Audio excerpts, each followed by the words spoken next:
Greetings, greetings, greetings, greetings. It is I, King Clifford Jefferson, ascended of God for the fifth kind of man Jew, son of folk, ruler of Jerusalem. I am the reincarnation of King Edgar the Peaceful, which we know here at the Third Temple English Church of England as the King of Peace, or Jesus Christ. It is August 27, 2024. This is equivalent to the birth year 2974. I greet you in the name of my Queen, Sister Galveston, from the House of Galveston. I greet you in the name of Archbishop Melvin from the House of Belmont.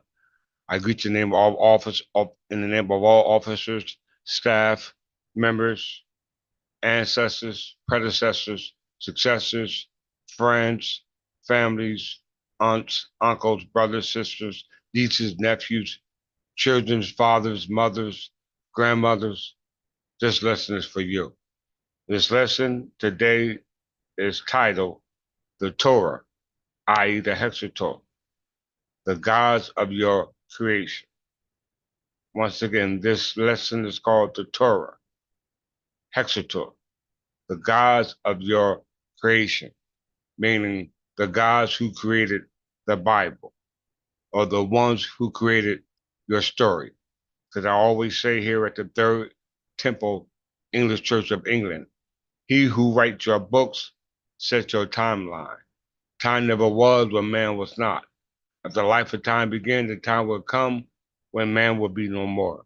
This is also a saying that comes through the lessons and the teachings of the Moorish Science Temple of America, as one of the remarks and quoted by one of the followers of the Prophet, Noble Ali, peace and blessings be among him.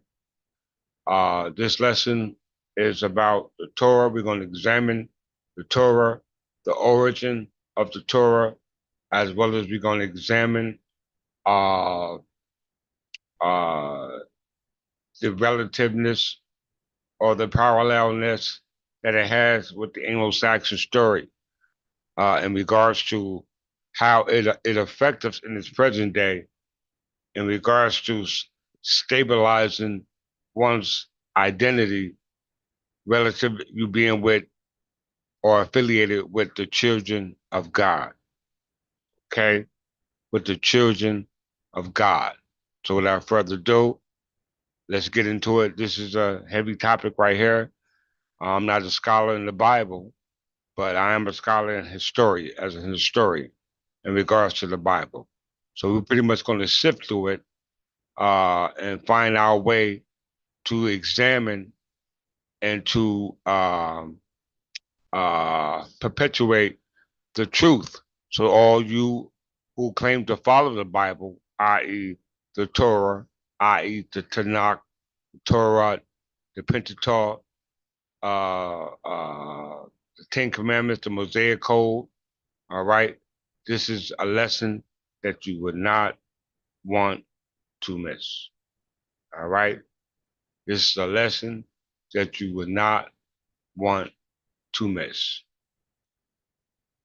Once again, I got a sidebar I'm going to show you.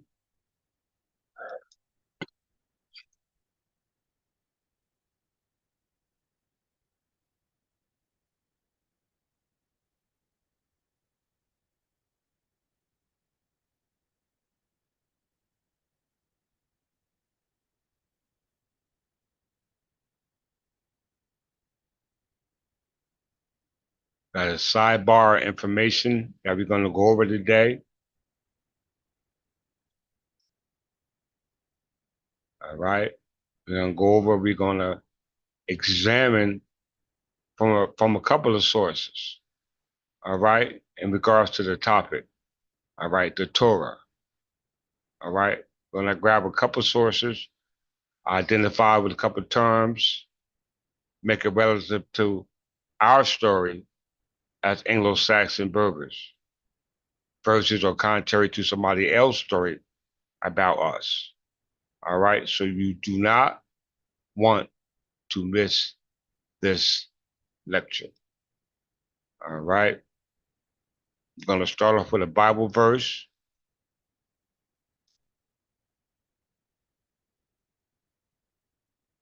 Isaiah 45, verses 1 through 4, out of the King James Version.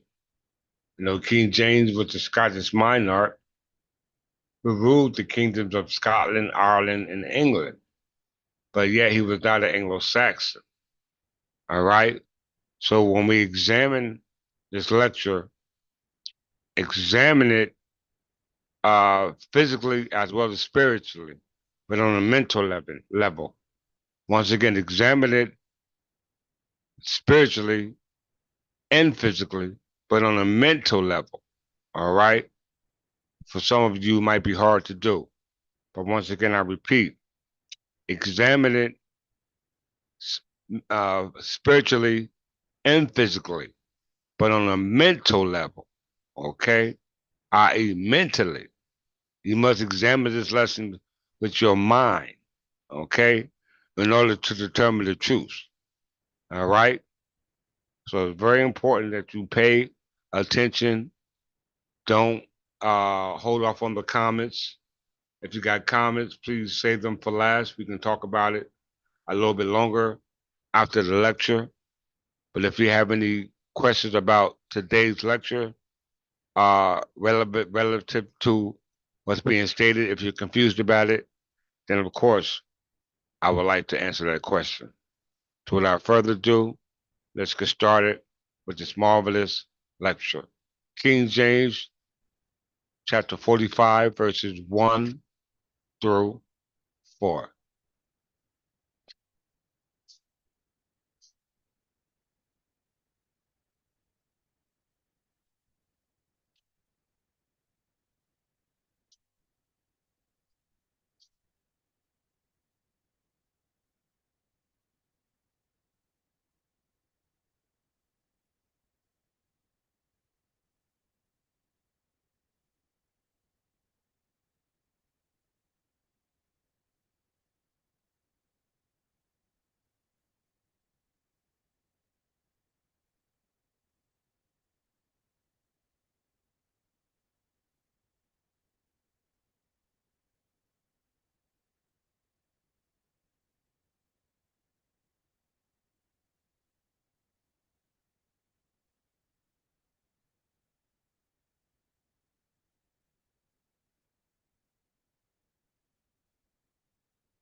Of course, we know King James lived in the uh, 17th century, and we know Cyrus lived in the uh, 8th century BC. Once again, Cyrus the Great lived in the 7th century BC, and King James lived in the 7th century AD.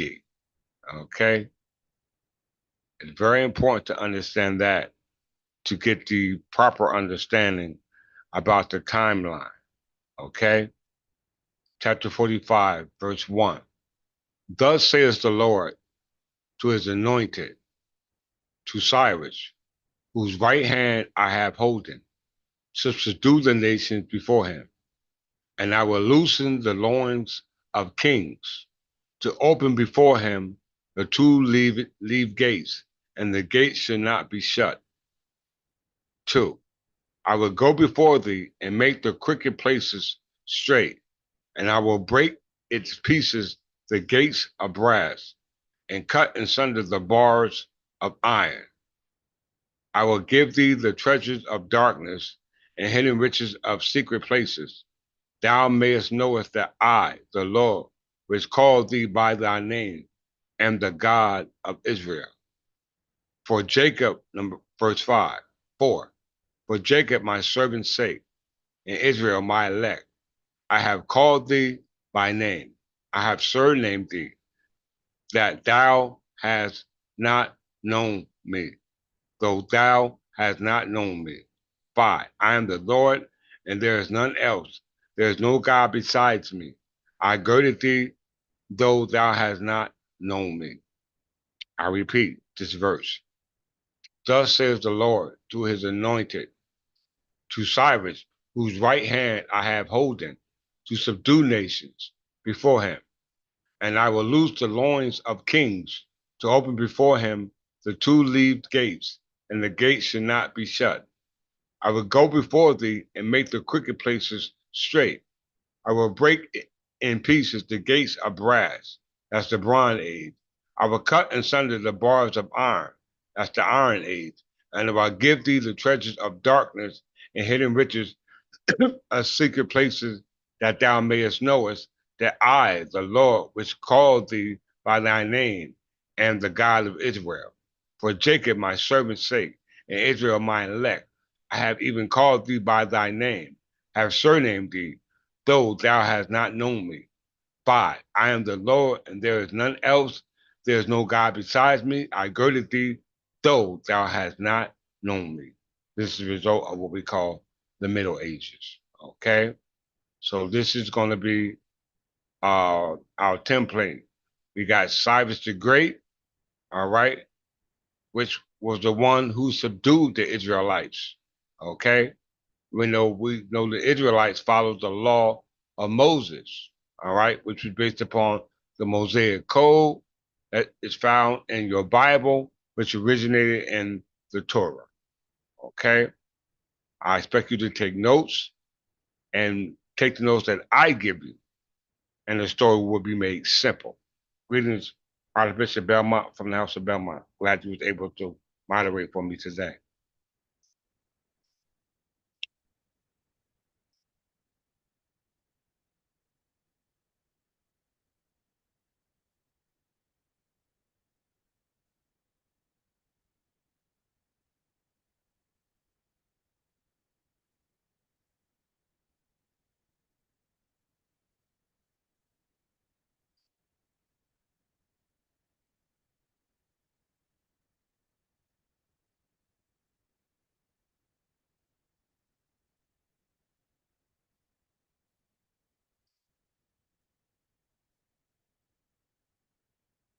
The Torah,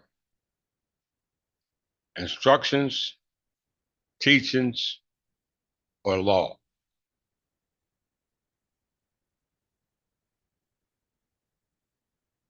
Instructions, teachings, or law is the compilation of the first five books of the Hebrew Bible, namely the book of Genesis, Exodus, Leviticus, Numbers, and Deuteronomy. By historians, the Torah is known as the Pentateuch, or the five books of Moses by Christians. It is also known as the written Torah, written Torah in the rabbinical Jewish tradition. If meant for legaric purposes, it takes the form of a Torah scroll, Sefer Torah. If in bound form, it is called the Shumash, and is usually printed on the rabbinic commentary.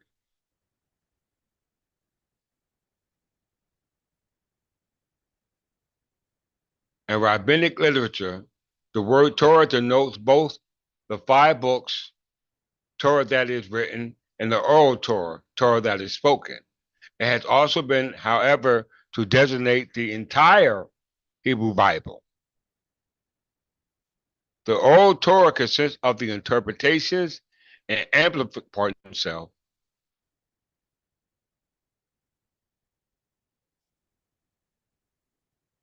The oral Torah consists of the interpretations and applications which, according to rabbinic traditions, have been handed down from generation to generation and are now embodied in the Talmud and the Midrash. They're embodied in the Talmud and the Midrash. There's one that's missing. That's called the Zohar. When we go back to the 6,000 years in the age of the Messiah, you have the Midrash, the Talmud, and the Zohar. Okay? The Midrash, the Talmud, and the Zohar. Let's just look at that real quick because they left that out.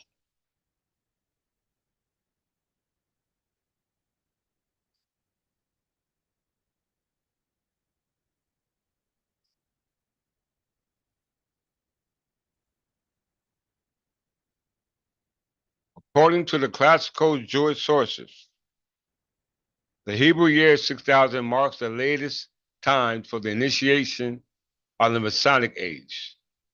The Talmud, the Midrash, and the Zohar specify that the date by which the Messiah will appear is 6,000 years from creation. The Zohar, all right, the actual Zohar, let's just get a definition, what that denotes to, which is cosmogony or astronomy. The Zohar literally means splendor or radiance. It's the foundational work of the Kabbalistic literature.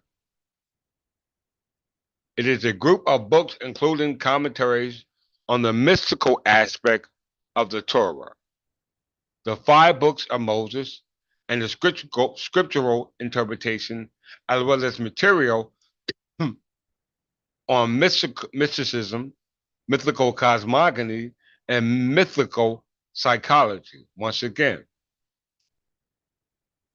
it is a group of books including commentaries on the mystical aspects of the Torah, the 5 books of Moses, and the scriptural interpretation, as well as the material on the mysticism, mythical cosmogony, and the mythical psychology. The Zohar contains discussion of the nature of God, the origin and structure of the universe, the nature of souls, the redemption, the relationship of ego, the darkness, and the true self to the light of God. So everything that was told within the 6,000 years was based upon the Talmud, the Midrash, and the Zohar. Okay? And the Zohar. And when we go back to the Torah, as mentioned, the Zohar is actually a part of it. So not just along with the instructions and the teachings of the law governing how to live, we must also understand astronomy. Okay? It's very, very important for you to comprehend that.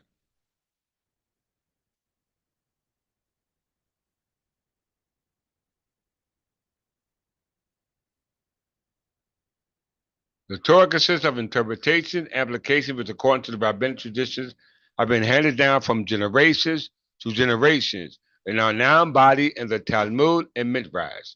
The rabbinic tradition's understanding is that all of the teachings found in the Torah, both written or oral, were given by God through the prophet Moses, some at Mount Sinai and others at the tabernacle. And all the teachings were written down by Moses, which resulted in the Torah that exists today. According to the Midrash, the Torah was created prior to the creation of the world. Once again, the Torah that existed today, according to the Midrash, the Torah was created prior to the creation of the world. So the instructions or the teachings or the law were created before the creation of the world. And it was used as a blueprint for creation itself. Okay, so we understand that the Torah was written down from Moses, was written down before Moses even got here, because it said before the creation of the world.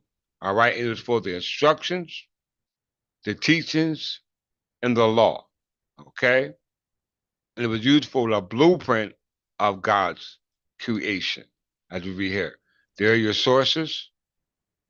All right, it always has sources. I just like Wikipedia because it dumb it down for those who can't comprehend. Though hotly debated, the general trend in the biblical scholarship is to recognize the final form of the Torah as literary and ideologically unity, based on earlier sources, largely completed by the Persian period, with possibly some later additions during the Hellenistic period. So once again, I repeat, the wholly debated, the general trend in biblical scholarship is to recognize the final form of the Torah as a literary and ideological unity based on earlier sources, largely completed by the Persian period, with possibly some later additions during the Hellenistic period. So we understand that the Persian period is what we call the Achaemenid Empire. okay, or the first empire. Once again, the Persian period was by the Achaemenid Empire. Okay, make sure you write that down. All right, so let's go to the composition of the Torah before we move forward.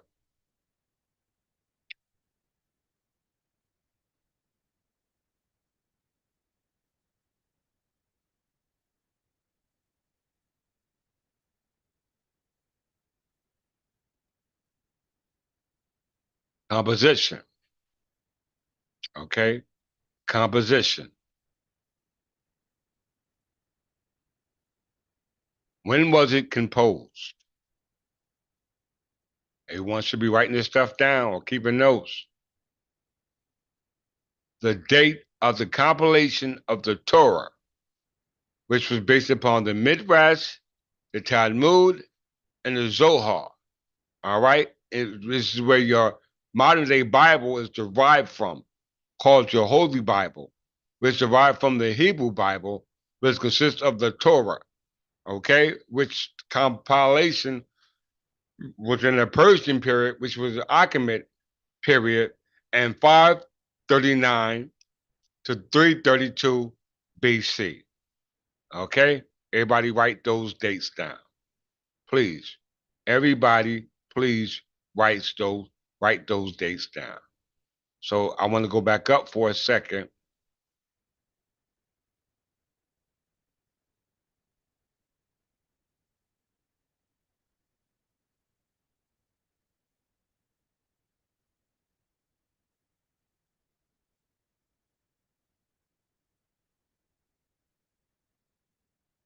I want to focus on this right here.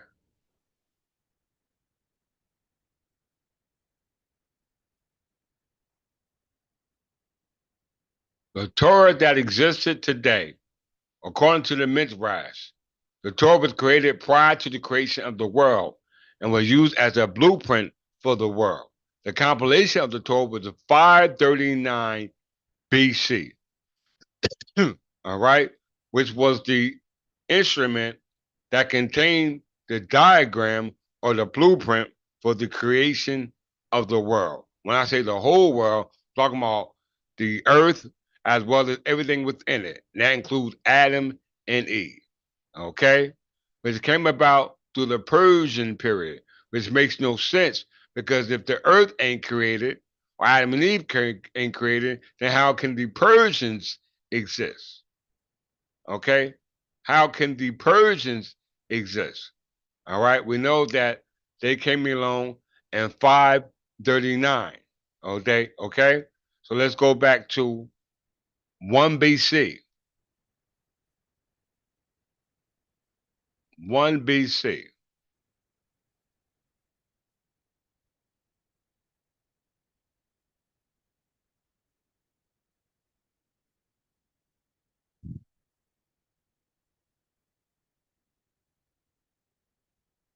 We know the Gregorian calendar was not created until 1582.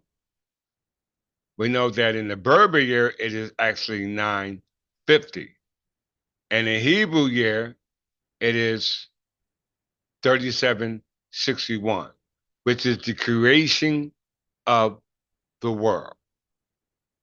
The creation of the world. According to the 6,000 year period, at 3761 BC, it's creation of the world. But according to the Berber year, it is 950. But according to the Gregorian year, it is 1 BC. And in 753, at this particular time, there is a ruling empire, a ruling dynasty called the Berber dynasty existing at this particular time. The Gregorian calendar is not even in existence right now. Okay. The Hebrew calendar, 3761, ain't nothing created right now, then.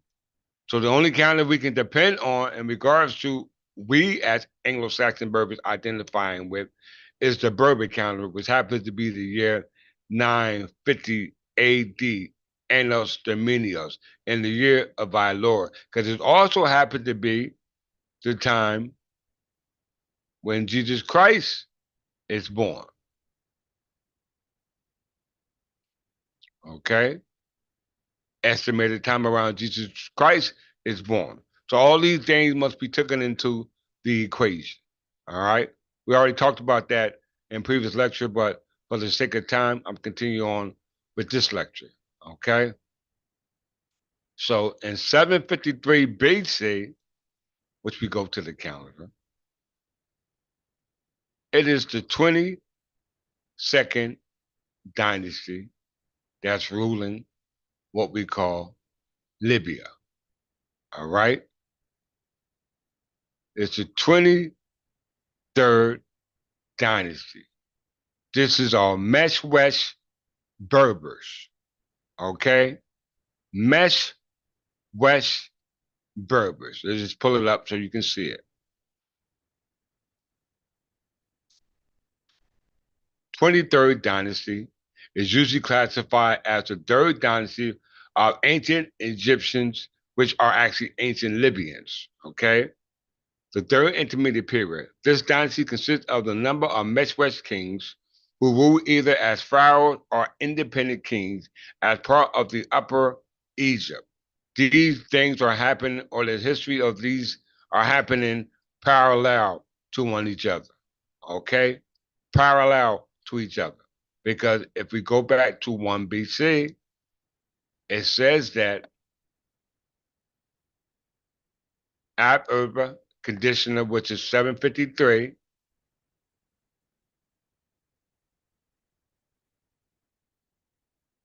Ab Urb conditioner in 753, if we click that, it would say,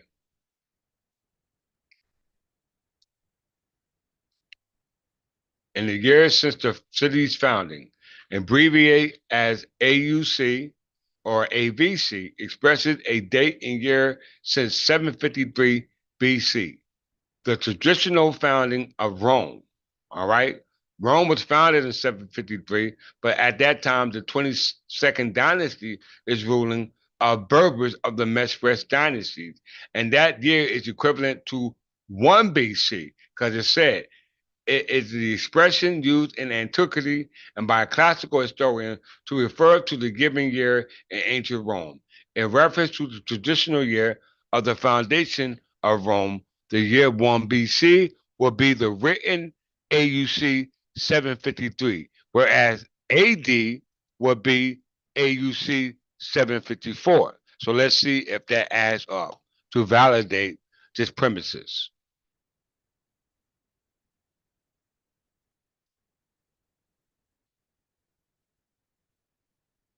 1 BC, app air conditioner is 753.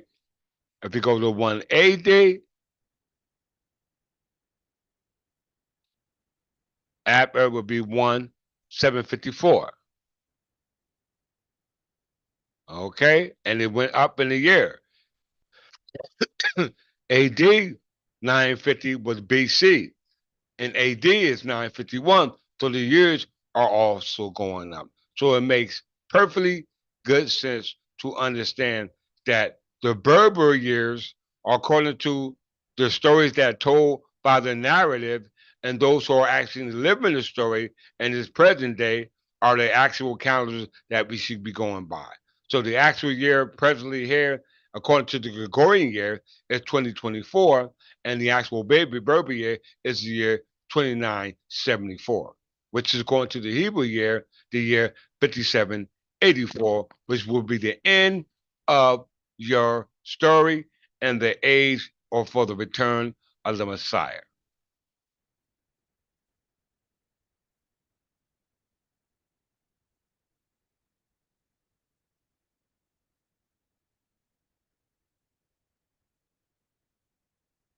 The current 2024 or 2023 year is 5784. Okay? 5784. Now, why is this important? All right? Why is this important? When we go to Anamunde, okay? When we go to Anamunde, which is Latin, in the year of the world. Okay? In the year of the world. It says that year after creation. So that means the Torah was created before creation, if creation unfolded. Okay? It says that it's a calendar era based on biblical accounts of the creation of the world and subsequent history. Two such calendar eras have seen notable use historically. Let's see.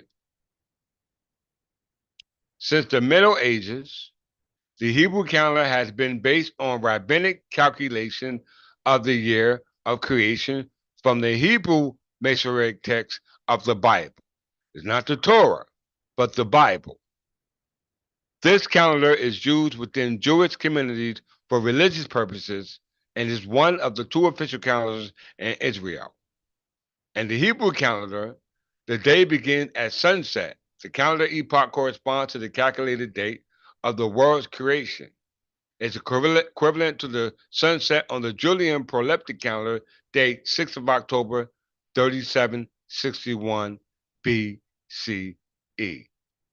The new year begins at Rosh Hashanah and Tishrei and the moon day 5784, which is equivalent to your year 2023 or 2024 in the Gregorian year, as I just stated. Okay, the mathematics is complete. Okay, so go back to AD1 just to qualify it once again before I move forward.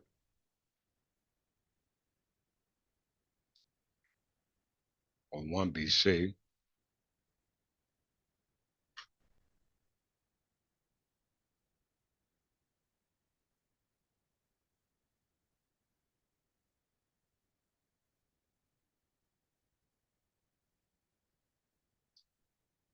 1 BC, and the Gregorian year, which was not created till the Gregorian calendar came into effect. The Gregorian year says is 1 BC, which we know is a lie. So the only calendar that can be existing at this time is the Berber calendar, which happens to be the year 950 AD. All right. And we know that the Ethiopian year, the Hebrew year is 3761, the year in the creation of the world. All right.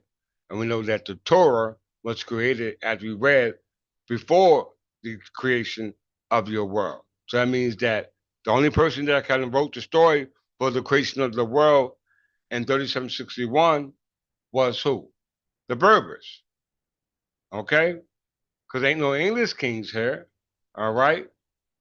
Ain't no English king here, but you see Berber kings here. And we know that the 26th dynasty that were ruling at right here, 753. Let's go back there.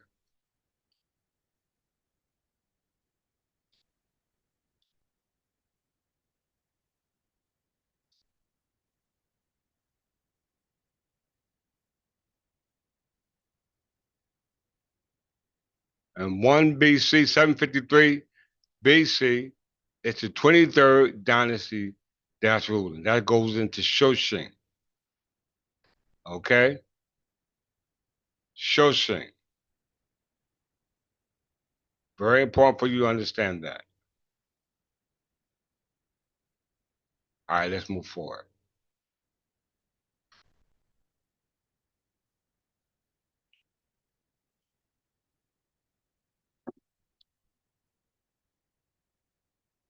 So the Torah was created, as they said, its composition was created in 59 BC, 539 BC, through the Persian period. Okay, let's take our time with this. It was created through the Persian period. All right. So let's pull up 539. Let's get the calendar to correspond with it.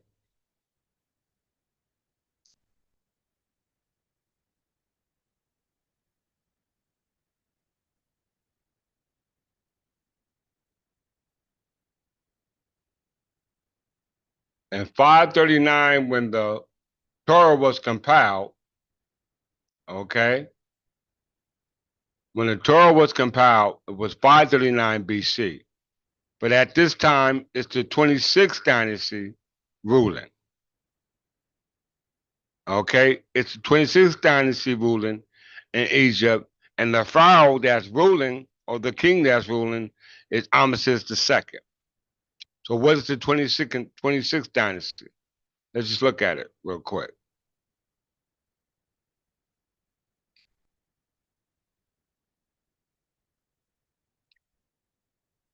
The 26th dynasty, alternatively the 26th dynasty or dynasty 26, was the last native dynasty of ancient Egypt.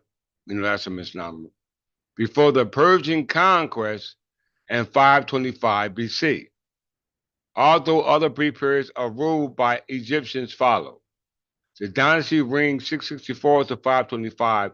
It's also called the Sati period, after the city of Sais, if I'm pronouncing that wrong, please forgive me, where its pharaohs had their capital and marked the beginning of the late period of the ancient Egypt. Okay? History. This dynasty traces origin to the 24th dynasty, Shamsix I, and was probably a descendant of Bankneroth.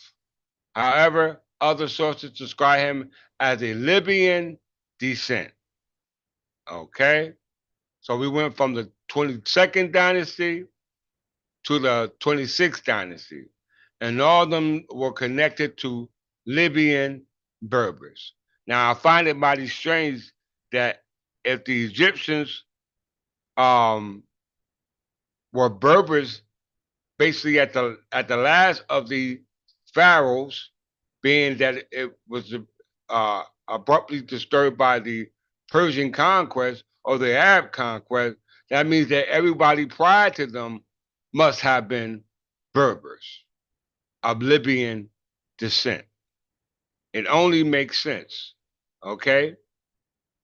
We understand that the Bible or the Torah was created around the same time that the Persians conquered the territory that the Libyan Berbers were inhabiting. Okay? It only makes sense based off the calendar that I just showed you. Because Persia did not invade until the 6th century BC. All right? Let's see. So the Persian invasion in 539 was based upon the Achaemenid Empire. That's who invaded, the Achaemenid Empire. When the Torah was created in 539, okay, the Achaemenid Empire was invading the territory at this particular time. All right? We must comprehend that. Let's see. The Achaemenid Empire or the Achaemenid Empire, also known as the Persian Empire. The empire of the kingdom was an ancient Iranian empire found by Cyrus the Great of the Achaemenid dynasty in 550 BC. Okay? We see that, right? 550 BC. We ain't got to read the whole history of it. But we know that the Achaemenid Empire was a Persian empire, okay, who invaded the territory that was inhabited by the Berbers, okay, inhabited by the Berbers. When we go back to 1 BC, we see that the founding of the city was the time of what? The 22nd dynasty of Berbers, okay? And the year for that time of the Berbers was what time? 950. Shirshing was born in the year 943. So the calendar adds up because there are parallel timelines existing at the same time. But the stories that were told about the Berbers or that are told by somebody else are the wrong story. Because as I always say, he who writes your books sets your timeline. Time never was when man was not. If the lifetime began, the time will come when it will be no more. Because we know that the stories dealing with the Hebrews, all right, governing the Hebrew Bible, which was the Torah, was connected to, was governing the Jews. Okay? They were governing the Jews, all right, through what we call the Jewish, what was it? The Jewish diaspora, all right? The Jewish diaspora. Let's take a look at that real quick.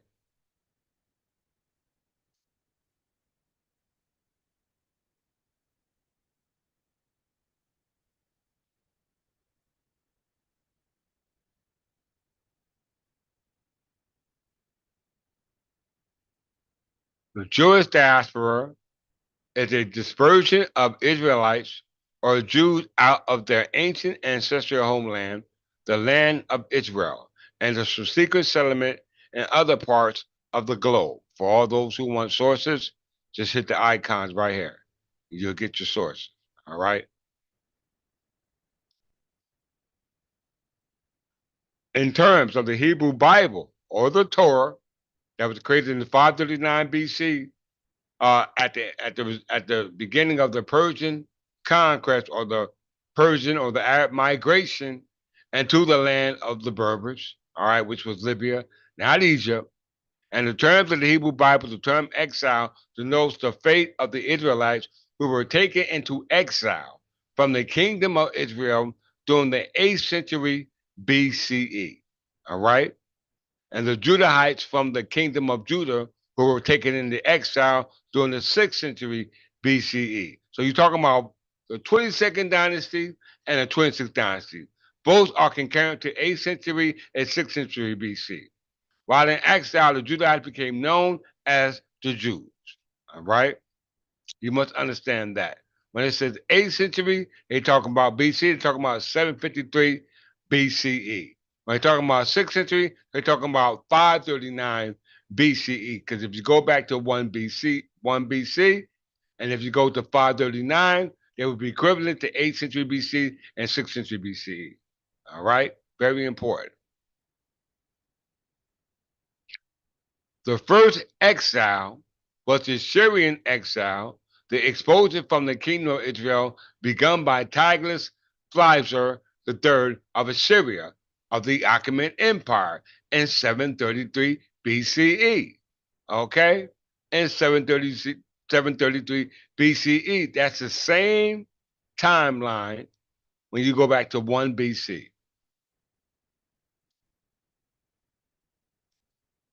A year later. Well, no, actually, no. It's actually later because time is going down. Okay, so 733. Uh, uh, we can see, as I said, um, the Tigler is taking over the Jews. All right, where was that a second ago?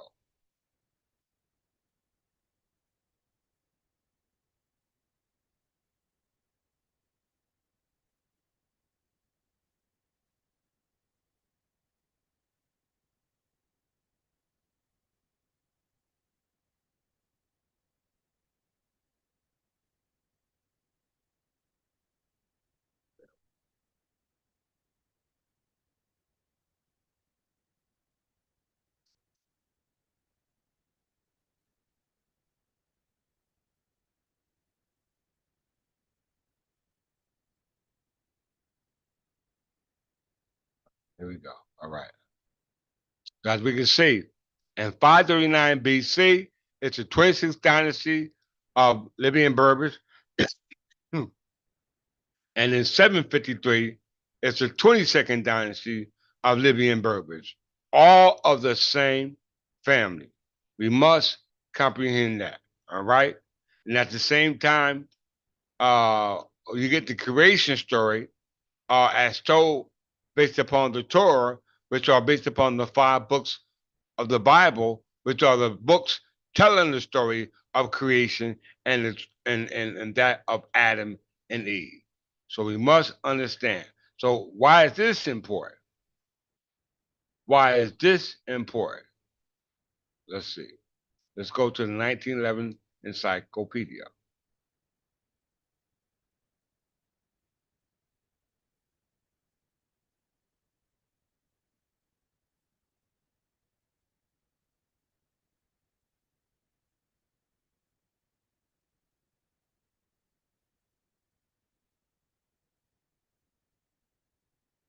We like the Encyclopedia Britannica uh, because it was created in Edinburgh. We know Edinburgh is a very important site because we know that the Scottish Enlightenment took place there. Okay, Scottish Enlightenment, and the Scottish Enlightenment was based upon British Jews. Okay, and they got the energy, they got their identity from the Jewish diaspora. Okay, so they took on the identity of the Jews from the Jewish diaspora. Okay, where the so-called Torah is the book governing the activity and the functions based upon the cultural existence of the so-called Jews. All right, so it's very important you understand when we're making reference to Jews, we know that when the Jews had their exodus and they went into exile, it was at the time of the Persian Empire. Okay, and a lot of people took on that name, the name that they use Jews, and not the real identity of these group of people, because we know that at the time that the Persians were existing and they created the so-called Torah, governing these people called the Israelites, now came to be known as Jews. We know that the Berbers were in existence. All right, we know that once again the Berbers were in existence. All right, before that Torah even came into existence. Let's see.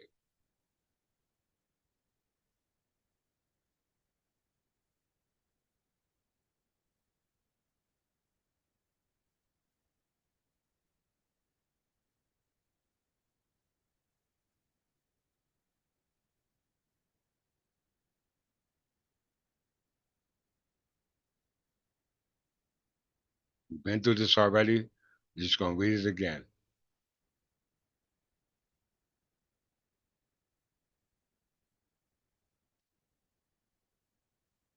Berbers from the 1911 Encyclopedia, the name under which are included the various branches of indigenous Libyan races of North Africa. It didn't say anything but Libyan. It didn't say Egyptian. It said Libyan. Since the dawn of the history of Berbers have occupied the tract between the Mediterranean and Sahara from Egypt to the Atlantic. The origin of the name is doubtful. Some believe it to be derived from the word barbarians, employed first by the Greeks and later by the Romans, when this is not the case, because they come later. The Berbers come from the time of the Stone Age, and the Romans and the Greeks come after them. Okay, we're going to prove it. Others attribute the first use of the term to Arab conquerors. However, this may be tribal titles.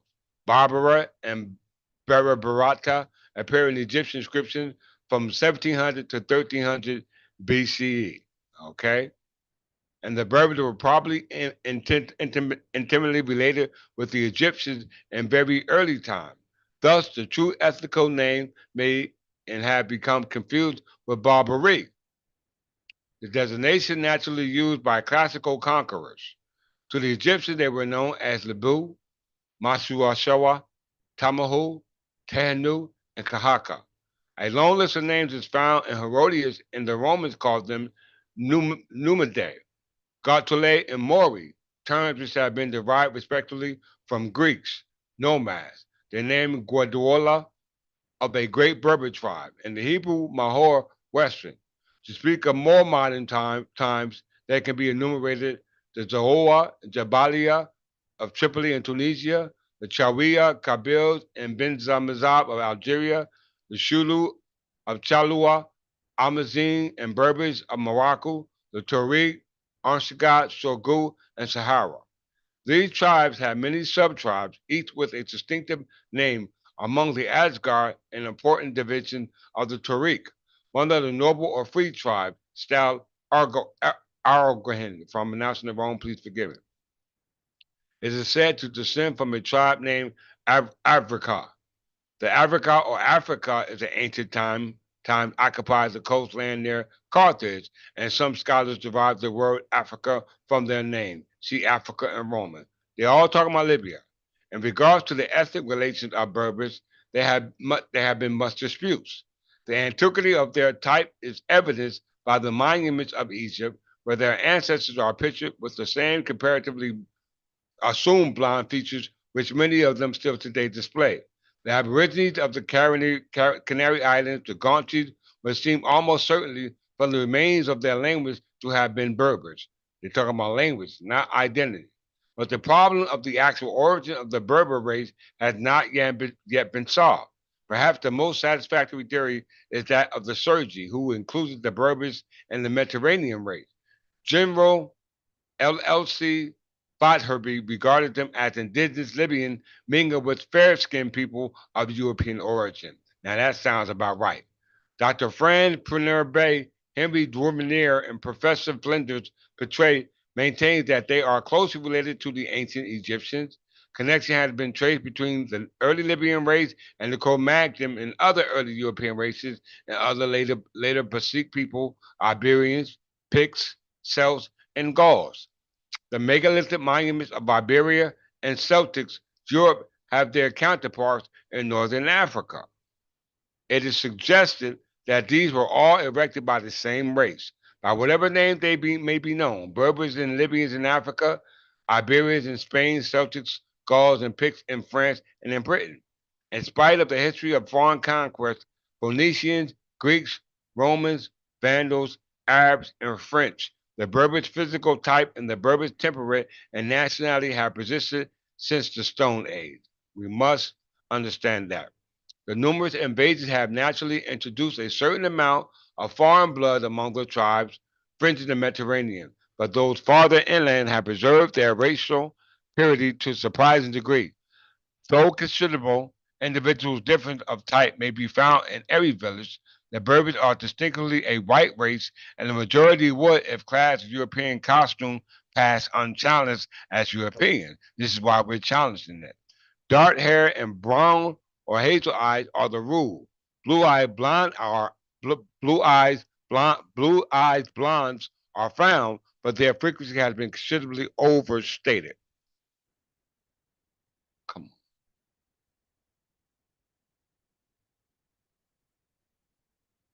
Considerably overstated. The invaders who have mostly affected the Berber race are the Arabs. By the two races with a common religion, often a common government with the same tribal grouping, have failed to amalgamate to any great extent. This fact has been emphasized by Dr. R. G. Latham, who writes, all that is not Arabic in the kingdom of Morocco, all that is Arabic in the French province of Algeria, and all that is not Arabic in Tunis, Tripoli, and Fezzan is Berber. The explanation lies in the profound distinction of character. The Arab is a herdsman and a nomad. The Berber is an agriculturist and a townsman. The Arab has built his social structure on the Quran with inculcates absolutism, aristocracy, theocracy. The Berber, despite his nominal Mohammedanism, is a Democrat with his Dimna or Witamat and his Kanum or written code, i.e., the Magna Carta, of the individual liberties as opposed to the community good.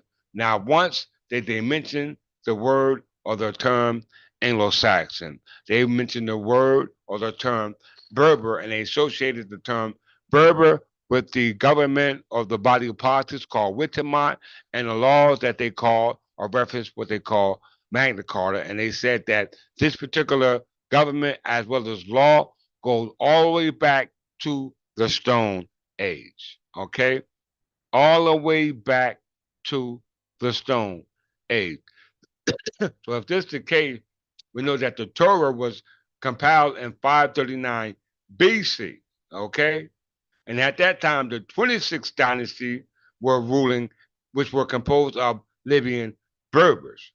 We know at the time of Rome in 753, the 22nd dynasty were ruling, and these were called Libyan Berbers. And we know that Berbers' government was called Wittemont, and their law were called the Magna Carta, which we see here as mentioned in the 1911 Encyclopedia.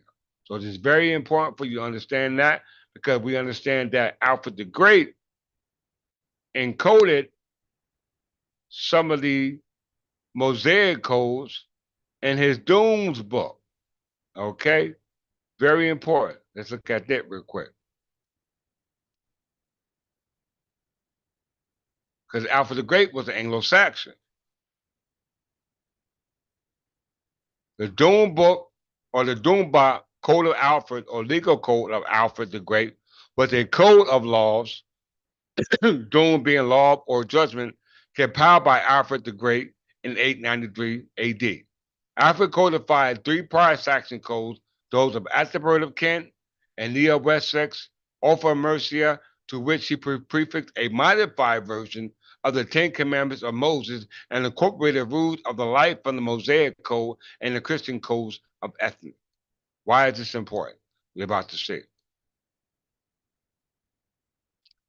The title Doom Book, or Old English Doom Book, comes from the Old English word doom, meaning judgment or law.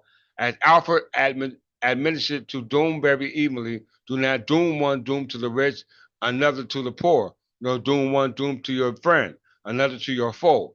This reflects the Mosaic law, which states that you should not do injustice in judgment. You should not be partial to the poor, nor defer to the great, but you are to judge your neighbor fairly. Everyone hold that thought.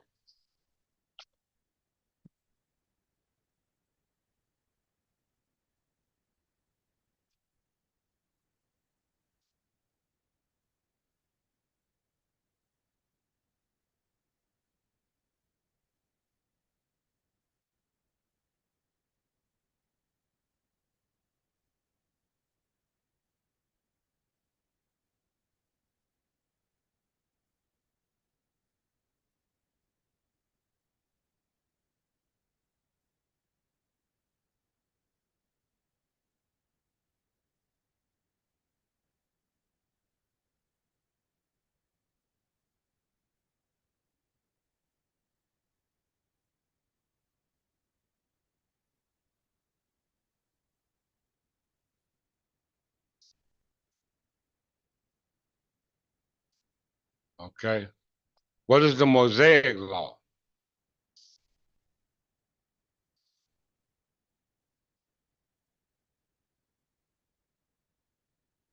The Mosaic law is based upon 613 commandments, whereas Alfred the Great only incorporated the 10 commandments. All right. The 10 commandments as part of the Mosaic code. All right. As well as other laws based upon they were all family. Why is this important? Because if we go back to the MS, or the manuscript roll of 1066, it'll bring us to the laws that were followed in regards to what we call, where is it at? I just had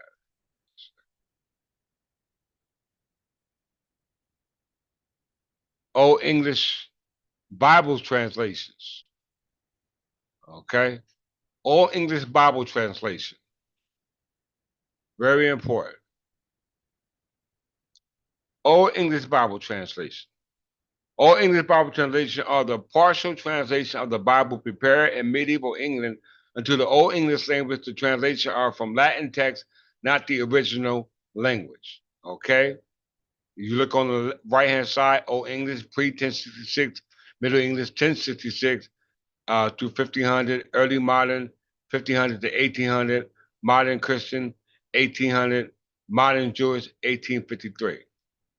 Okay? So Old English is the oldest, all right, pre-1066. Old English Bible translation are the partial translation of the Bible prepared in medieval England into the Old English language. The translations are from Latin texts, not the original languages. Many of these translations were, in fact, Bible glosses prepared to assist clerics whose grasp of Latin was imperfect and circulated in connection with the Vulgate Latin Bible that was standard in Western Christianity at the time. Old English was one of the very few early medieval vernacular languages the Bible was translated to, and featured a number of incomplete Bible translations, some of which were meant to be circulated like the Paris Psalter or Elphick's Hexateuch, or the Book of the Hexateuch, which is also called the Five Books of your Bible. Okay? Early history from 600 to 874. Information about the translation is limited before the Synod Whitby in 664. Alham, Bishop of Sherborne, Abbot of Malmesbury, and is said to have written a Old English translation of the Psalms, although this is disputed. Also, you had translations of Cadman, Bede, Vespasian of Psalters. Then you had those dealing with those created by Alfred the Great, all right, which we just talked about, the Mosaic Code from 875 to 999. Main article, House of Wessex. As England was consolidated under the House of Wessex, led by the descendants of Alfred the Great and Edward the Elder, translations continued. King Alfred circulated a number of passages of the Bible in vernacular. This included passages from the Ten Commandments and the Pentateuch, which you call the Torah, which he prefixed to a code of law he promulgated around this time. Alfred is also said to have directed the Book of Psalms to have been translated into Old English, though scholars are divided on Alfred's authorship of Paris Psalter's collection at the first 50 Psalms, right? Now, why is this important? All right, because you're going to the Old English Hexateuch, which I just mentioned.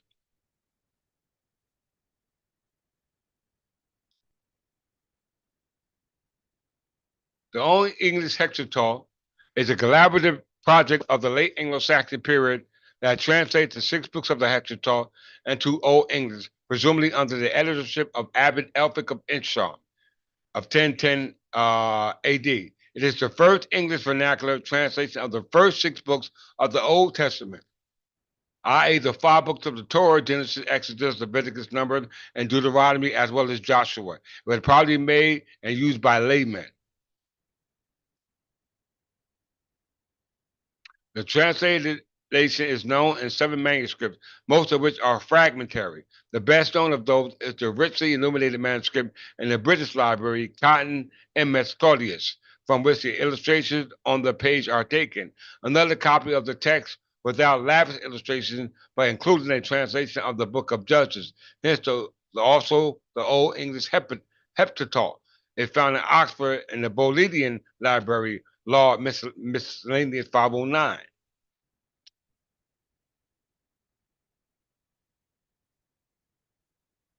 Cotton Claudius B. IV British Library. Claudius B. IV was probably compiled in the second quarter of the 11th century at St. Augustine Abbey, Canterbury. Its incorporated translation in a preface by Elphick of Isham, while remaining part of the translation were carried out by anonymous authors.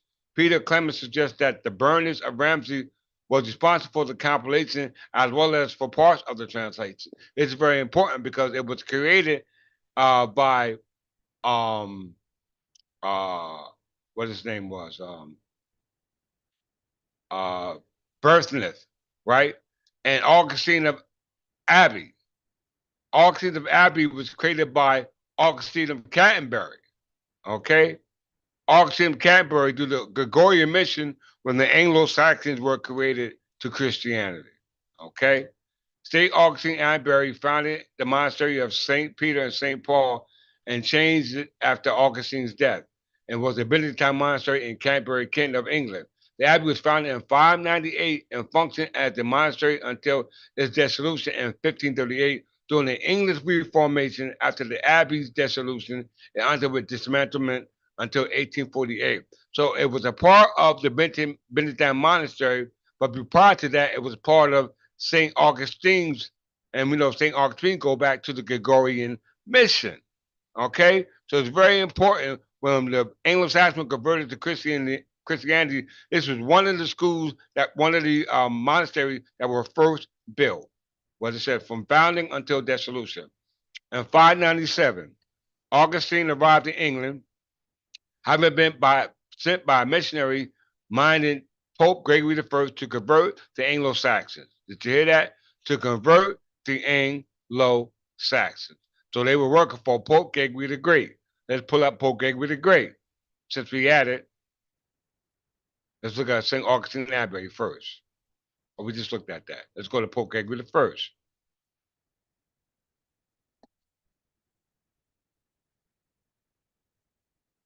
Pope Gregory the Great, commonly known as Saint Gregory the Great, was the 64th Bishop of Rome from the 3rd of September to 590 to his death. He is known and instituted the first recorded large-scale mission from Rome, the Gregorian mission, to convert the large pagan Anglo-Saxon to Christianity. Now we know that the Anglo-Saxon were Berbers because there is no English king we now ruling until 1066. All right. Now, why I say this because we know that Alfred the Great created the Dome Book and coded some of the laws as well as the laws governed by the other uh, seven kingdoms known as the Heptarchy. Then that means that they must have had some type of relation or affiliation going back to what we call time immemorial. All right. How we know that? Let's just look at it.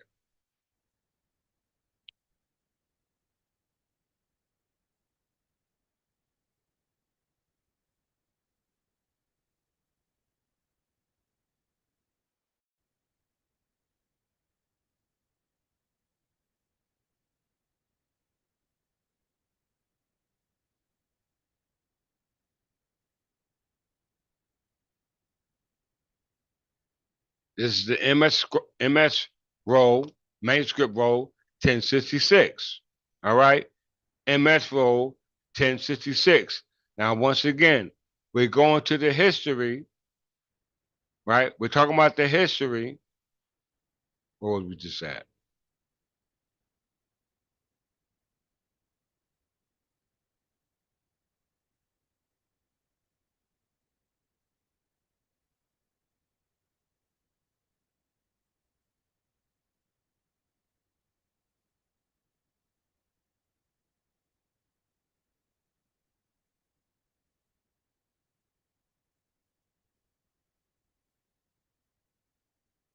All right. So 597, Augustine arrived in England and sent missionaries to convert the Anglo-Saxons into what we call Christianity. That's very important for us to comprehend. All right. Very important for us to comprehend. Why? Because we know Pope Gregory the First are responsible for the Gregorian mission. Okay? The Gregorian mission. And we know that the Gregorian mission and those who assisted on that mission were Frankish kings. Okay? They were Frankish kings. All right? It says Pope Gregory the Great, uh, along with Archbishop of Canterbury and parts of Europe, the realignment of barbarian allegiances to Rome from their Arian Christian alliances shaped medieval Europe. Gregory saw Franks, Lombards, and Visigoths aligned with Rome and religion. He also combated the Donatist heresy, popular particularly in North Africa at the time. So Pope Gregory the First, when they had all the Anglo-Saxons converted to Christianity, he used the Franks, the Lombards, the Visigoths, as well as the Arabs, because we know that the Arabs were allied to what we call the Old Alliance. How do we know that? It's called the Old Alliance. All right, the Old Alliance, and all of them had a conflict with England. Where is that at?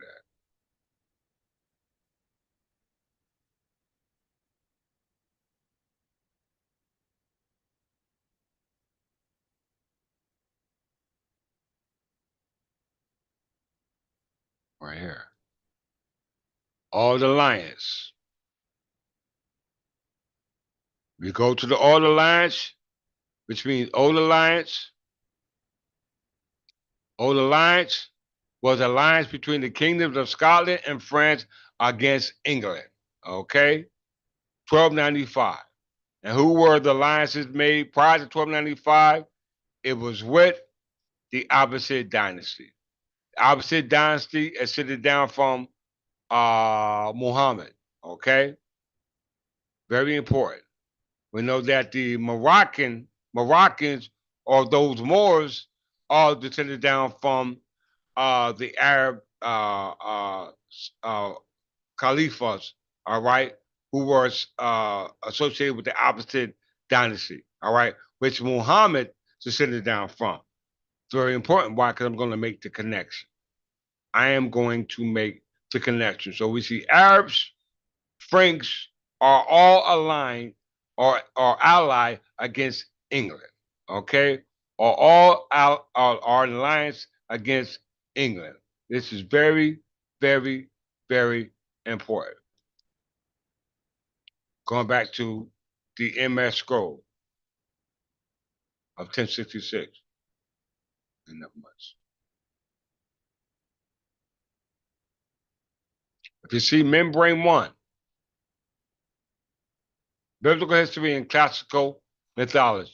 Okay, our ancestors, the Anglo-Saxon Berbers, are just Berbers, started enough to attach the history going back to the parallel story that was said to be going or existing at the same time.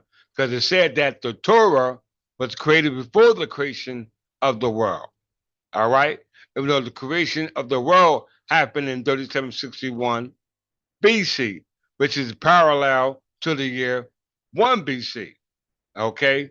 And the Gregorian year in 3761 BC is the Hebrew calendar, which in the Berber year, which is the calendar that's parallel to theirs, is actually the year 950 AD. This is the time of King Edgar the Peaceful. So the parallel timeline you can see here displayed on this MS scroll 1066. Okay, MS scroll 1066. As you can see, this is Adam and Eve. This is the TNO map. All right, the three continents, Asia, Africa, and Europe. Here is Noah. All right,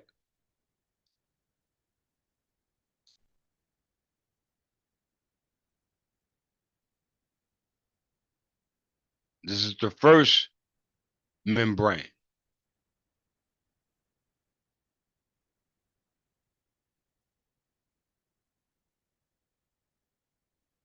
All right, that's the first membrane. Let's close this out.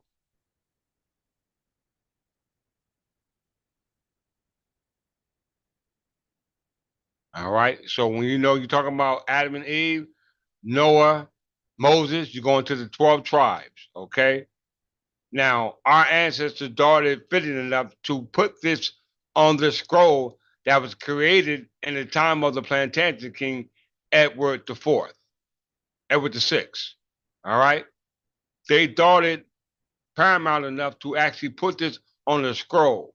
In the 15th century, going back to the time where the Torah was created, because we know the Torah governed the laws of the 12 tribes who were under the auspices and under the authority of Moses, who created the Ten Commandments, which Alfred the Great incorporated in his Domes book, okay? And said that they were all for the same family. And that must be the case because it's on this scroll. Okay? So the 12 tribes, as a result of the ongoing history, were consolidated into what we call 7 tribes. Okay? They were consolidated into 7 tribes.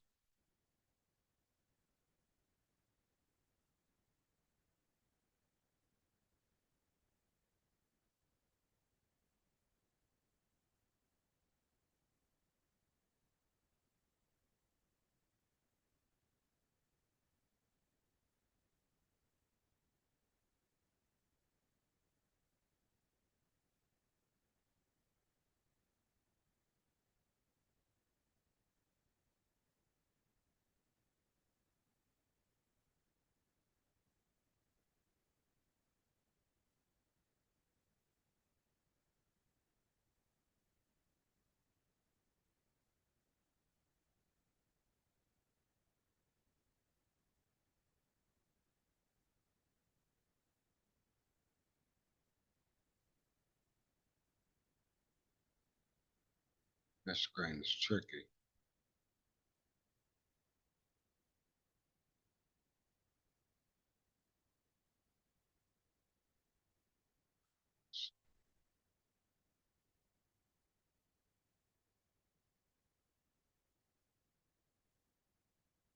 So early heptarchy.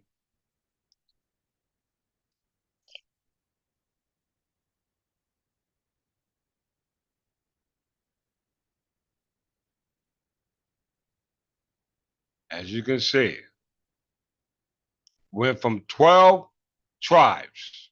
All right. We went from 12 tribes to 7. 1, 2, 3, 4, 5, 6. Make sure I get it right. 1, 2, 3, 4, 5. Hold on, let me make sure I get it right.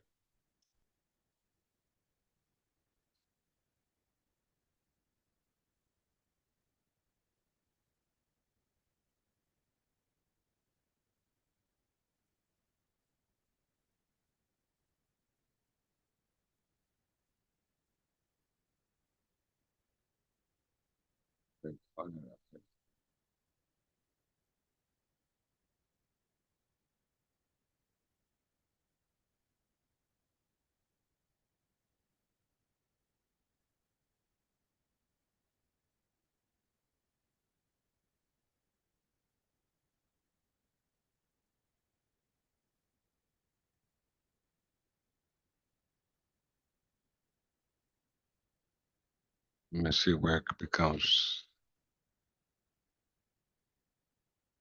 1, 2, 3, 4, 5. Oh, I was right. Here we go. 7 heptarchy, 7 tribes. 1, 2. Well, 1, 2, 3, 4. How do they count that? I think connect here. 1, 2, 3, 4, 5, 6, 7. Because it goes from 7 to 6 to 5 and break down into 1. All right. So you have 7 tribes. It's known as the heptarchy. Let's look at that real quick.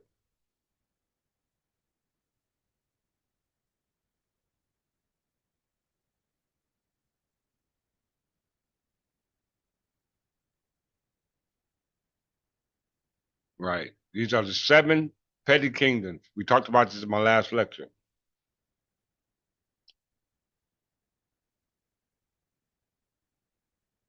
East Anglia, Essex, Kent, Mercia, Northumbria, Sussex, and Wessex. All right. Those are the 7 petty kingdoms. All right. Those kingdoms became one kingdom under Alfred the Great.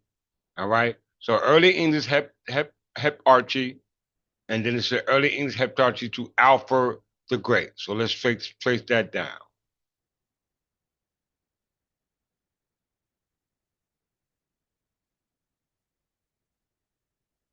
Now you won't be able to highlight Alfred the Great. So that would be um, membrane 9.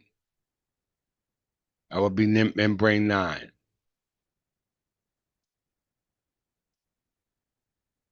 Let's look at membrane 9.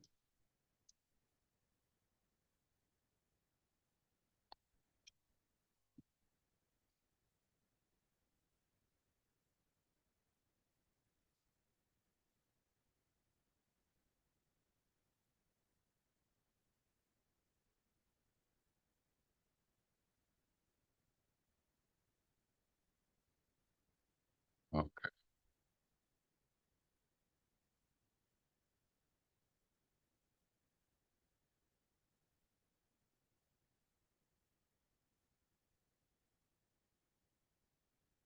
All right. Scroll all the way down. This would be Alfred the Great. All right. They didn't let you highlight it. I mean, that was stupid. But this is Alfred the Great. Okay. This is actually Alfred the Great. All right. All the 7 lines became one line. Okay. They became the kings of Wessex. All right. So out of 12 to 7 to 5 to 1. All right. All the lines broke down to become 1. Let's see. Let's go to 10.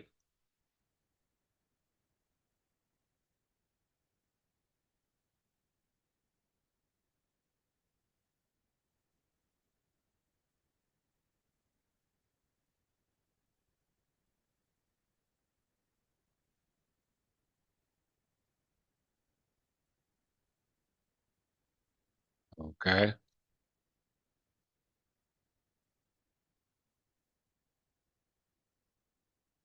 It's with the elder right here. Edward. That's Edward the Elder. All right. These are Frankish kings, if I'm not mistaken. All right. Rollo. William the Conqueror. There's he descendants running parallel. William. All right. Who is this one? Edmund Esselstyn. Okay. Esselstyn.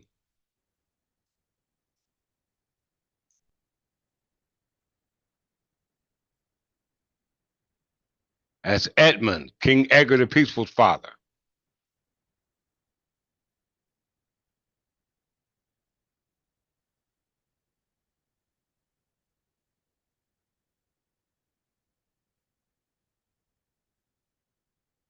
That's Edred. Okay. That's Edred.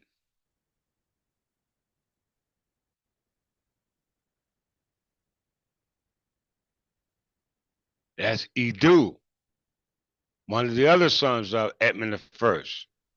Who we have here? King Edgar. That's our Jesus Christ. See right here. All right, the kings of Wessex. All right, the kings of Wessex. Who this right here? This might be Edward the Confessor. All right, let's go here.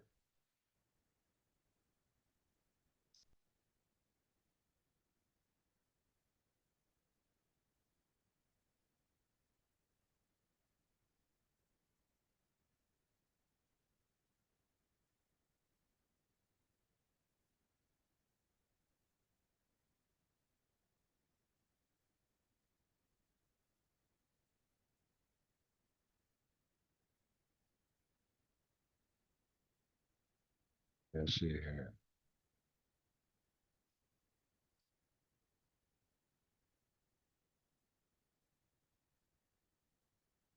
It's our Bluetooth, and there go William the Conqueror. William the Conqueror, right here. All right, so prior to this, everybody was Anglo-Saxon Berbers. Okay? Prior to William the Conqueror, all the kings ruling prior to him were Anglo-Saxon Berbers. So you must understand that because when you go back to the 1911 Encyclopedia,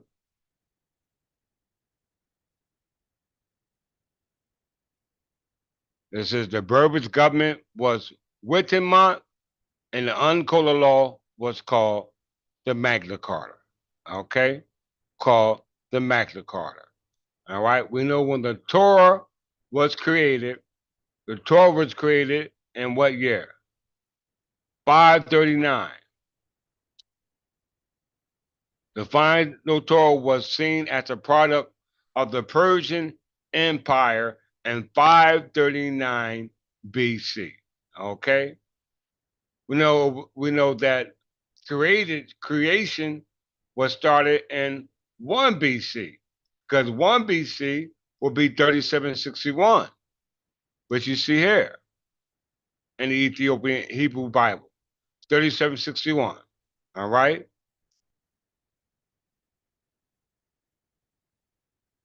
And it will be 753, will be the 22nd dynasty, which is Berbers, okay, Libyan Berbers. Then when the Torah was created in 593 BC, as we just seen when the Persian invasion, it's the 26th dynasty, which are Libyan Berbers.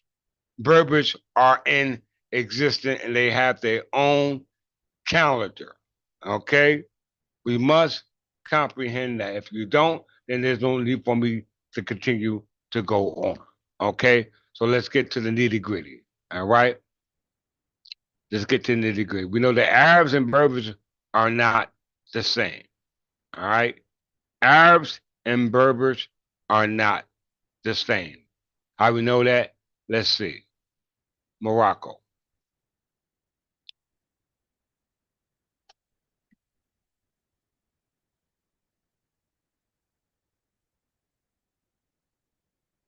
Morocco officially is the Kingdom of Morocco. It's a country in the Maghreb region in North Africa.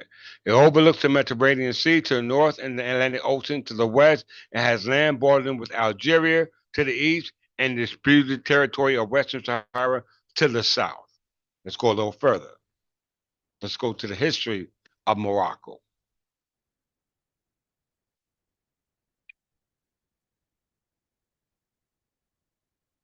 The region constitute Morocco has been inhabited since the Paleolithic era over 300 years ago. The Idris dynasty was established by the Idris in 788 and was subsequently ruled by a series of other independent dynasties, reaching its zenith as a regional power in the 11th to 12th century under the Almorid and Almohad dynasty, which it controlled most of the Iberia Peninsula.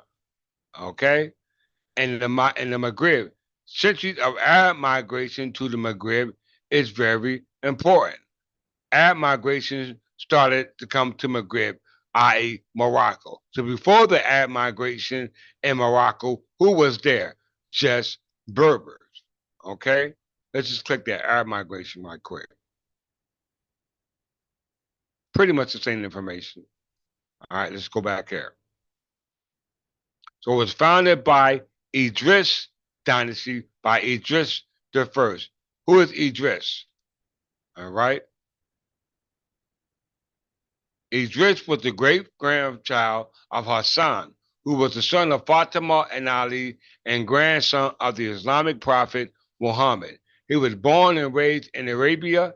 His paternal half brother Muhammad El Nath and Zakiya and Ibrahim had been killed by the opposite during the abortive rebellion, i.e., a change in Khalifa successorship. We know that because you can go back to the Old Alliance to prove this. All right? The Old Alliance says that the Frankish, who got their start from Pope Gregory I, were in alliance with the opposite alliance. Okay?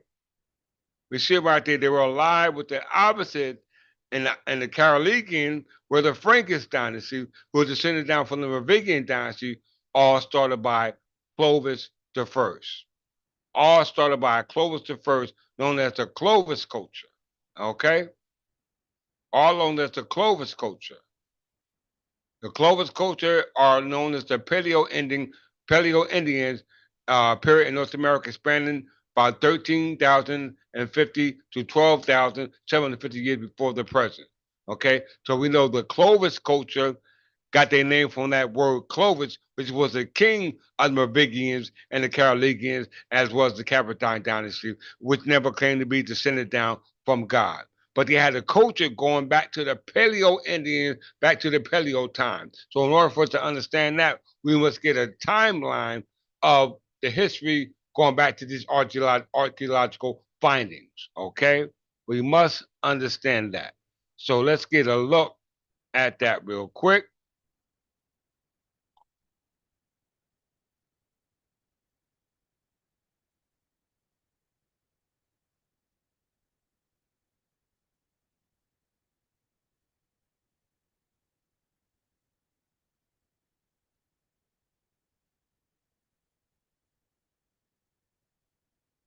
Uh,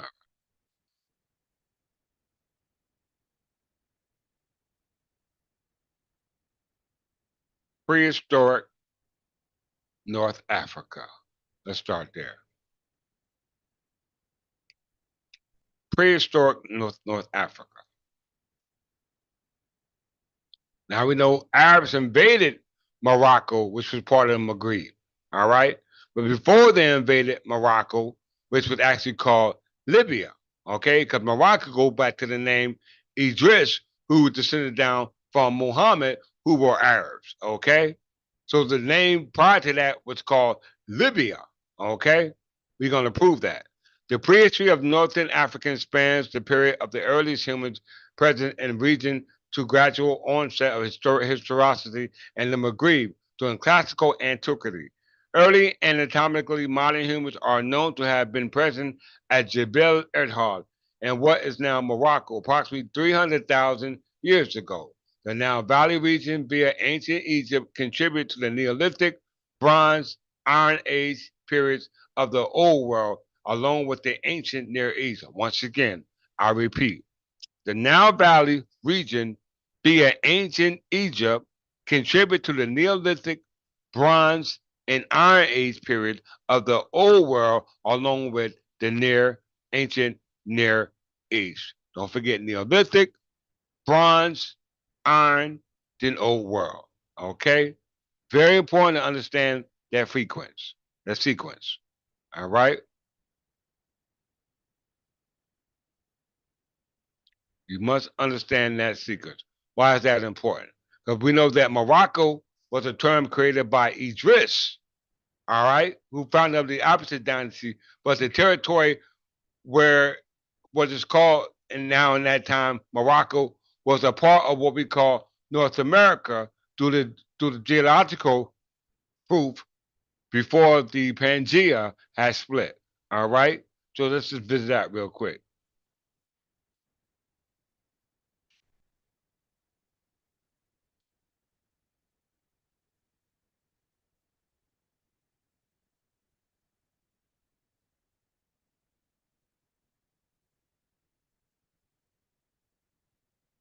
It says the remainder was the world ocean known as Panther, Panthalassa, all the sea, all the deep ocean sediments laid down during the Triassic have disappeared through subduction of oceanic plates.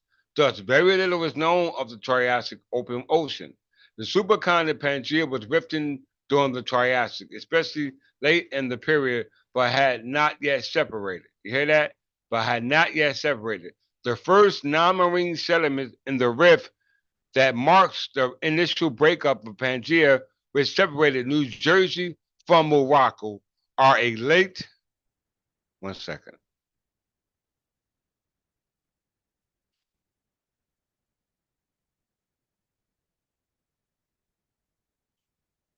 I'm having class, Shannon. All right. Which separated from New Jersey and Morocco are the late Triassic age. In the United States, these six segments comprise of what we call Newark supergroup. So we see that New Jersey and Morocco at one time through the Triassic era was connected. Okay. Way before Idris came into the picture. Okay. Way before he came into the picture. All right. So if that's the case, then let's get a look at the early history of Tunisia. All right. The early history of Tunisia.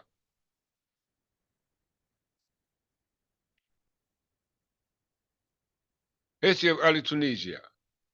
Human habitation in North Africa region began over 1 million years ago. Remains of Homo erectus during the Middle Pleistocene period have been found in North Africa. The Berbers, who generally antedated by many millennia the Phoenician and the establishment of Carthage, are understood to have arisen out of a social event shaped by the confluence of several earlier people, i.e., the Caspian culture, events which eventually constituted their ethnogenesis. Thereafter, Berbers lived as independent people in North Africa and parts of, including the Tunisia region. One of the most distant prehistoric epochs, the scattered evidence shed a rather dim light, also obscured in the subsequent pre-Berber situation, was later evolved into incidents of Berber origin and early development. Yet Berber languages indicate a singular ancient perspective. The field of study yields suggestive reconstruction of remote millennia of Berber prehistory and insight into the ancient cultural and lineage relation of Tunisian Berbers, not only with their neighboring Berber brothers, but with other more distant people. All right. Now, why is this important? Let's go to Berber. Let's go to the word or the term Berber. So we know Morocco and New Jersey was connected thousands of years ago at the time of what they call Pangea. All right. And we know that something happened and occurred which caused a change uh, in the evolutionary process, which we discussed in a second, to allow the evolutionary process for humanity to come to fruition. All right. And this is a result of what we call horizontal gene transfer. But that genetic material for that genetic manifestation of that evolutionary man was not the same of that entity that was there before creation. And these are what we call the sons and daughters of God. Okay? Because according to the MS scroll of 1066, the Anglo-Saxons were considered descendants of Adam and Eve, who were the children of God. And the sons of God, if they descend down from God, God is not a part of evolution. All right? God made it possible for evolution. Okay? And we were created in God's image, so it was the image of God. Okay? Because if you're going by the image of God and the laws of God, then they're totally different than the laws that were mentioned in what they call the code or the Mosaic code that was eventually incorporated in the laws that our ancestors went by before they fell. Okay? We must understand that. Berbers, you understand it now. Let's check it out. Berbers or Berber people, also called by their endonyms Amazigh or Amazigh, are a diverse group of distinct ethnic group indigenous to North Africa who predate the arrival of Arabs. So they were not called Afro-Asiatic people. They were just Afro people. All right? Because Asian denotes to mixture of Arab. This is where you get the word more. All right? So Berber or Berber people, also called by their endonym Amazigh or Amazigh, which is the Arab term, are a diverse group of distinct ethnic groups indigenous to North Africa who predate the arrival of Arabs and the Arab migration to the Maghreb. Once again, the Arab migration to the Maghreb. Let's just look at that real quick.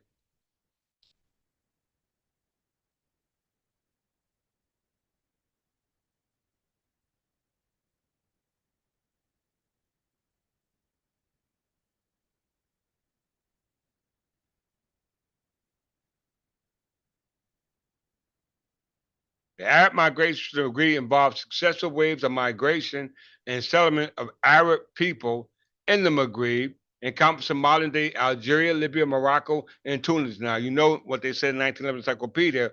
All that is not Arabic in Algeria, all that is not Arab in Libya, all that is not Morocco, all that is not Arab in Tunis, Tripoli, and the other one is Berber. Okay, so we know and we see that they are not the same. Okay. Let's just go back. Berber. Their main connections are identified by their usage of Berber language, most of them usually unintelligible, which is a lie, which are part of the Afro-Asiatic language family, which is a lie because Asiatic denotes to those who are a mixture with Asian. It goes on to say that they are indigenous to the agreed region of North Africa. All right. Where they live in scattered communities across parts of Morocco, Algeria, Libya, and to the lesser extent Tunisia, Mauritania, northern Mali, and northern Niger. Smaller Berber communities are also found in Burkina Faso, Egypt, and Siwa Oasis. Right? Descended from the Stone Age tribes of North Africa, accounts of the Amazigh were first mentioned in ancient Egyptian writings from about 2000 BCE. 2000 BCE. This is called the Bronze Age. Okay? Because the Iron Age happened about 800 BCE. Okay? So the Bronze Age happened about 2000 BCE. And we just read that the 1911 encyclopedia said the government of the Berbers was called Wittenmont. Okay? The government of the Berber was called Wittenmont, and their law was called the Uncode Magna Carta. All right? This is very important because the government of Wittenmont was the government of the kings of Wessex. Okay? And the kings of Wessex culture goes back to what? The Bronze Age. It goes back to the Bronze Age. Let's just see and make sure.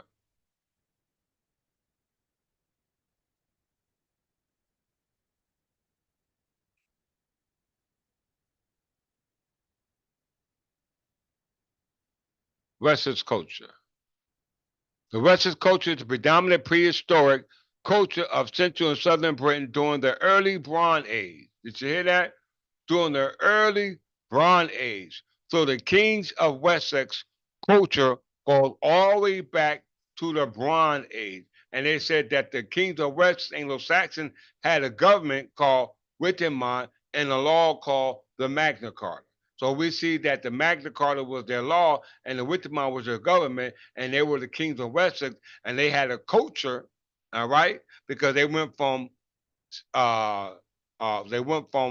in the present day one kingdom, which descended down from five kingdoms, which descended down from seven kingdoms, and down from 12 kingdoms at the time when they were known or misnomer as what they call the Israelites, but they were actually Anglo-Saxon Berbers because the Wessex culture originated from the Bronze Age. The Berbers originated from the Stone Age, which was the cultures that originated in the history govern Tunisia. Okay? We must understand that. Let's look at the history of Tunisia again.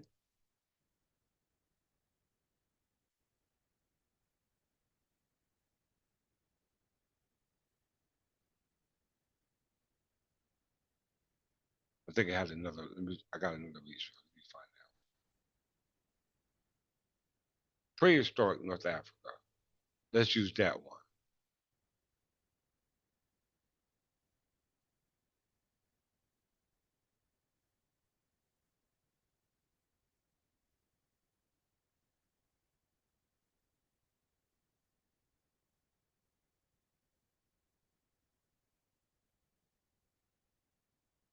All right. This is prehistoric North Africa. North Africa. Okay. Prehistoric North Africa. And it said that the Berbers are from prehistoric North Africa. Didn't they say that? I'm pretty sure that's what I heard. Let me just go back there to make sure.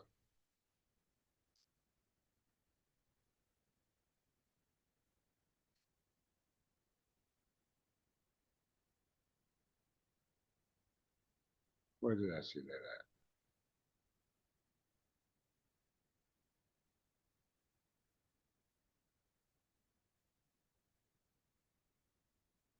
Hell, that's good enough. Stonehenge is far enough. All right, it's far enough. I could have swore I heard seen Stonehenge just to see.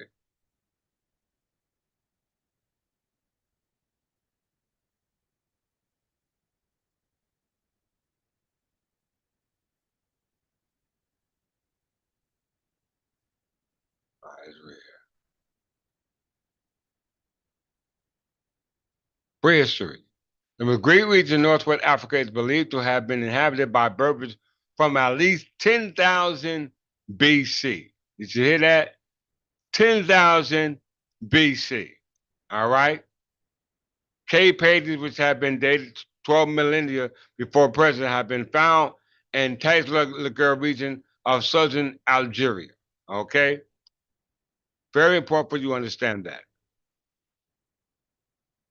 Other rock art have been discovered at Terak Arkakas and Libya Desert, a Neolithic society marked by domestication and subsistence agriculture and richly depicted in the Tessel Actor painting developed and predominated in the Sahara and Mediterranean region of the Maghreb of northern Africa between 6000 and 2000 BC. So this is well before the Bronze Age. Okay? It's well before the Bronze Age. And we said that the Wessex culture comes from the Bronze Age. Okay? The Wessex culture comes from the Bronze Age. All right? Very, very, very important for you to understand that.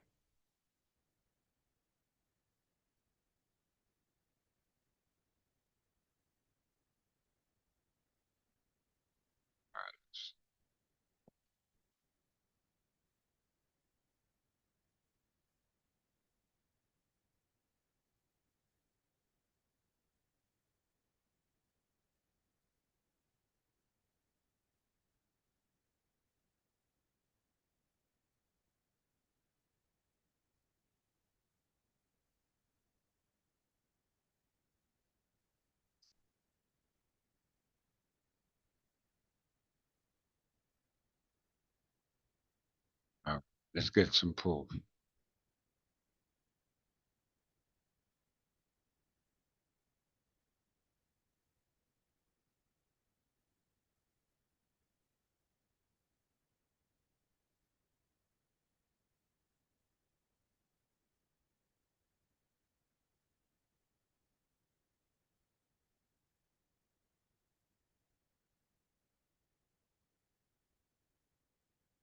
Berbers and Arabs, tracing genetic diversity and history of southern Tunisia through genome-wide analysis. Now, before we do that, let's go to, we know that New Jersey and Morocco was connected at one particular time before the Pangea, before it broke off, all right? And that resulted in some catastrophic event. So let's see what they have to say about this particular catastrophic event that happened at that particular time. Let's just see.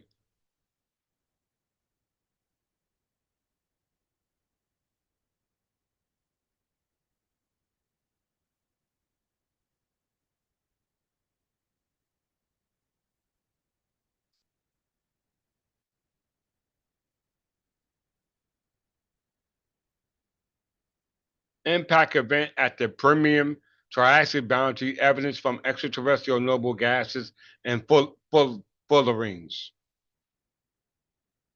It says, abstract, the Permian Triassic boundary, or PTB, events which occurred about 251.4 million years ago. It's marked by the most severe mass extinction in the geological record.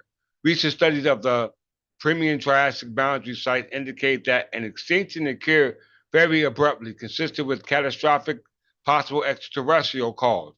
Fullerenes C60 to C200 from sediments at the Permian Triassic boundary contains trapped helium and argon with isotope ratios similar to the planetary components of carbonaceous chondrites. This data implies that an impact event, asteroidal or cometary, accompanied the extinction, as was the case for the Cretaceous territory extinction event about 65 million years ago. So at the time of the breaking away from the Pangea of New Jersey from Morocco, this was an actual time and event where the astronomical catastrophic event took place on the planet. All right. So we must understand that. All right. We must understand that. Let's get another source.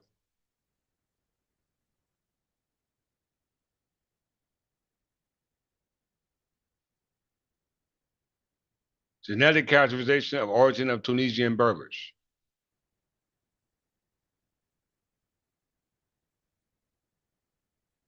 Blood samples from 120 Tunisian Berbers of Galala village were typed from GM to KM hemoglobin allotypes, alpha 1 anti-rispin variants, and ABO blood groups. The results were compared with those of the Berber groups. The combined data considered in the light of sociological, historical, and paleontological data supports the hypothesis that the Berbers are native to North America and their ancestors, North Africa, and their ancestors, the first modern man, Homo sapien of North Africa, were the founders of the European population. The ancestors of the Berbers could have been an intermediate population between Homo sapien from Europe and from South Africa. Let's find another source. Berber and Arabs.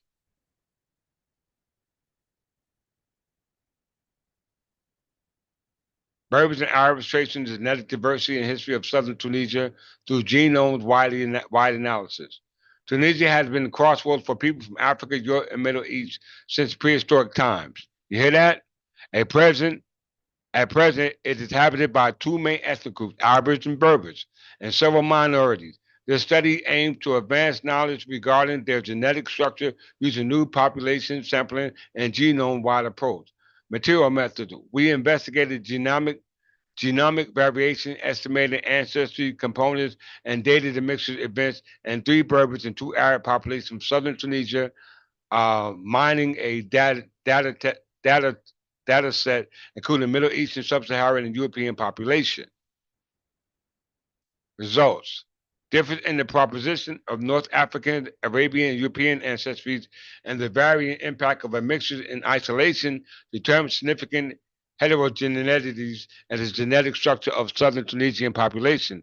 Our mixture time estimates show a multi-layer pattern of a mixture events involving both ethno-linguistic groups, which started around the mid 11th century and lasted for nearly 5 centuries. Discussion. Our studies provided evidence that the relationship between genetic and cultural diversity of old and new inhabitants of North Africa and southern Tunisia follow different patterns. The Berbers seem to have preserved a significant part of their common genomic heritage despite Islamization. Arab cultural influence and linguistic diversity compared to Morocco and Algeria, southern Tunisia Arabs have retained the higher level of Arabian ancestry. This is more evident in the semi-nomad Arbeya who have kept the original Bedouin lifestyle than the population from Doors who have undergone multiple events of stratification and admixture. So you see the difference between the Arab and the Muslim. You see the difference between Arab and the Muslim and the Arab Muslim and the Berber. Okay, we must understand that there are differences in regards to your ancestry. You must understand that. All right.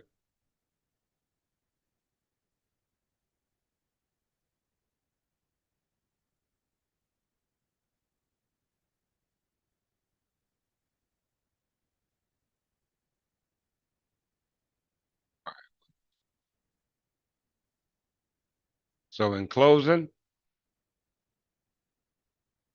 being that we are children of God and we're created in God's image, all right, male and female, He created thee. That only came about through us understanding our genetics, okay? Our genetics. It's very, very important to understand our genetics because this is how we break the matrix, okay? How we break the matrix, all right? The matrix, based upon biology, is the material or tissue in between a eukaryotic organism or cell. Okay? The matrix is between a eukaryotic organism or cell. So if you don't understand that, you cannot escape this matrix because the matrix was based upon all things that were a part of evolution. Okay? And evolution was created through what we call horizontal genes transfer. Horizontal genes transfer. Horizontal gene transfer is the primary mechanism for spread of antibiotic resistance in bacteria. All right, let me just find a better definition for it.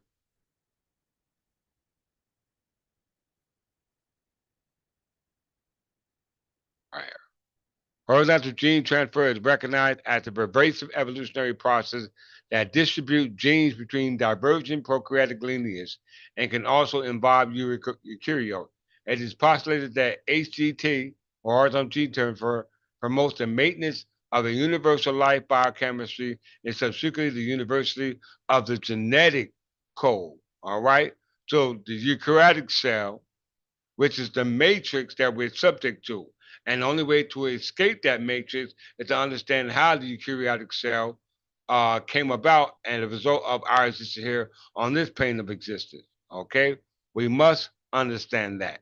So we know that the matrix in biology, once again, the matrix in biology is a material or tissue in between the eukaryotic organism or cell. So for you to understand the matrix, which is they said in biology is the eukaryotic organism or the tissue that's between the eukaryotic organism and the cell, you within yourself must understand your melanin. You must understand melanin because melanin is where the information is stored for you to be able to break this matrix. Okay? To break this matrix. How do I know this? Let's just go through here while I close up matrix.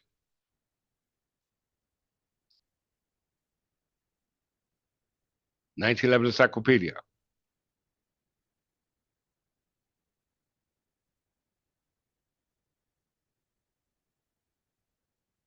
Matrix. Matrix, a word somewhat by application, chiefly used in a sense of a bed or an enclosed mass in which something is shaped or formed. Okay? Something is shaped or formed. Late for Latin matrix or womb. The womb encompasses the eukaryotic cell. Okay, the womb encompasses the eukaryotic cell, which is composed of the genetic material that you call mitochondria DNA, and that process came through what we call horizontal gene transfer. Horizontal gene transfer. So you must understand that process because it's a part of the memory as well. Engrams is a unit of cognitive information imprinted in a physical substance or material derived by means which memory are stored as biophysical or biochemical changes in the brain or other biological tissue in response to either external stimuli or internal stimuli. So that takes us back to um, what were we? What was that?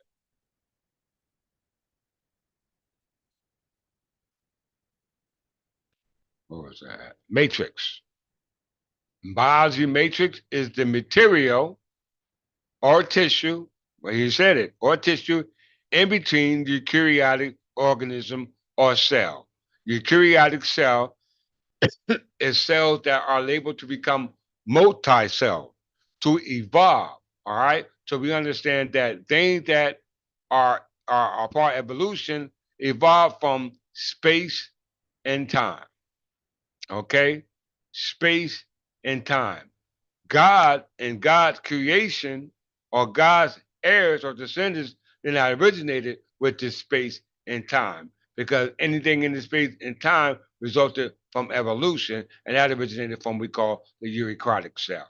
All right, that process was uh, uh, funded by the prokaryote through what we call or what we stated was horizontal gene transfer. Let's look up that definition again before we move forward. Horizontal gene transfer is recognized as a pervasive evolutionary process that distributes genes between divergent prokaryotic lineage. Okay? A prokaryotic cell is a extraterrestrial cell. It's an extraterrestrial cell. Excuse me.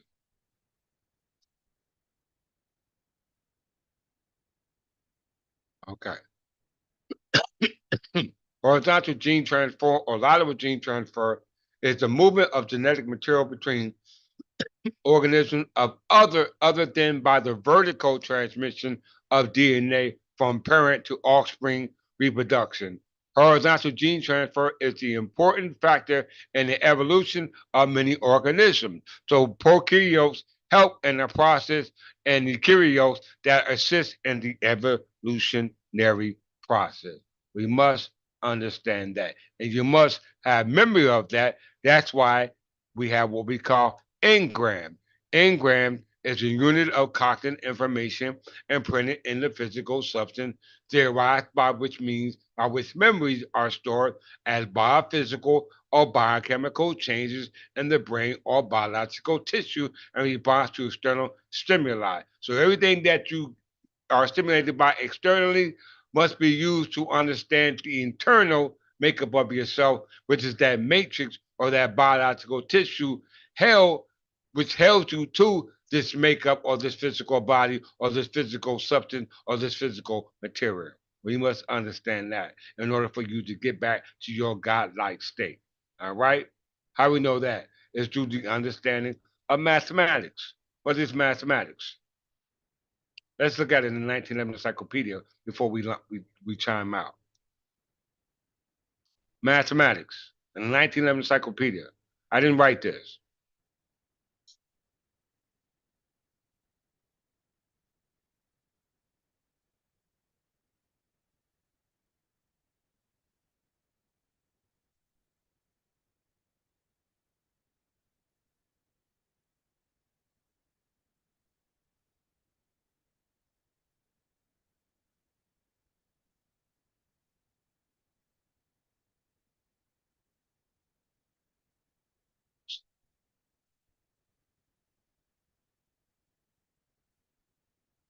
Here we go.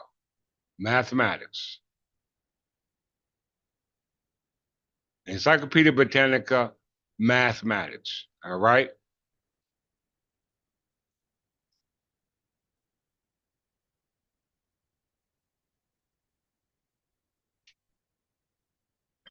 Mechanics, including dynamical astronomy, is the subject among those traditionally classified as applied, which has been most completely transfused by mathematics.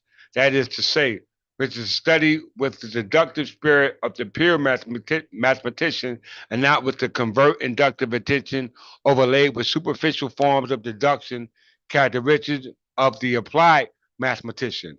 Every branch of physics giving rise to an application of mathematics, a prophecy may be hazard, hazard that in the future these applications will unify themselves into a mathematical theory of a hypothetical substructure of the universe, uniform under all the diverse phenomena. This reflection is suggested by the following article: ether, molecule, capillary action, diffusion, radiation theory, and other concepts. Okay?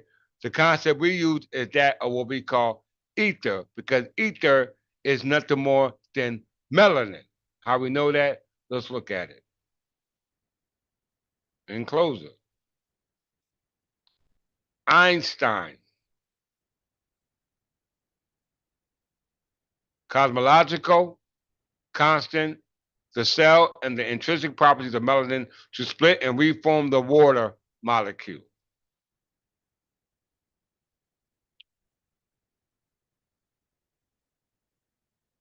Introduction. Melanin is a ubiquitous biological pigment found in bacteria, fungi, plants, animals, and interstellar space. It has a diverse range of ecological, biochemical describing functions, including display, evasion, thermal protection, detoxification, and metal scavenging. Melanin is found in fossils, including where it is best preserved compound. It functions with both eukaryotic and prokaryotic cells and has been primarily relegated to the role of a simple built-in sunscreen. Exceptional preservation of soft tissue is rare in the fossil recorded because microbial decomposition is highly efficient. Tissue that do survive are subject to diogenic alterations whereby the organic constituent polymerize into long chains of hydrocarbons that are resistant to further degradation. Little organic chemistry of ultrastructure is typically retained in fossils more than 65 million years ago. Biomolecules that are polymeric and highly cross-linked is their original state exhibiting the greatest resistance in alteration. Did you hear that? Let's get another source. Origins of life. According to melanin, cells can reproduce and pass on genetic information from one generation to the next. Metabolized matter and energy can evolve, but explaining how the process originated in one of the greatest problems of science.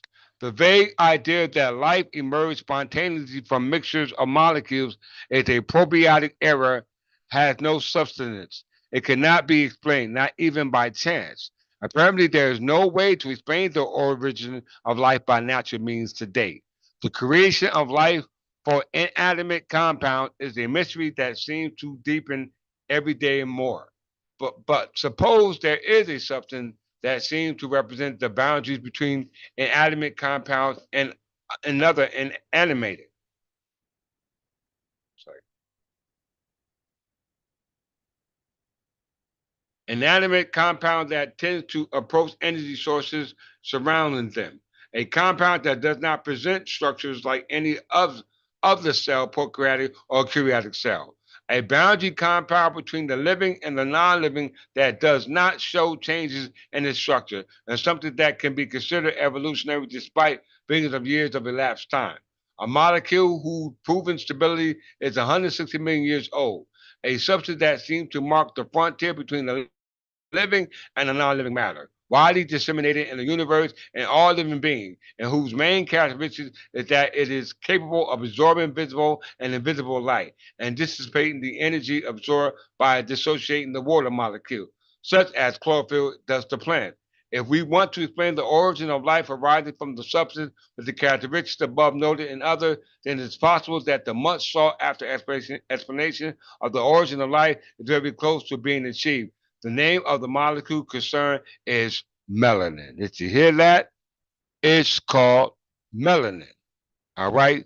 It's very, very, very important for you to understand melanin because you are made of melanin. You are an etheric being. All right. Known as Ethiopians, Libyans, Egyptians, Anglo Saxons, English. Now we're called Berbers. Okay. Now we are actually called Berbers. Why do I say that?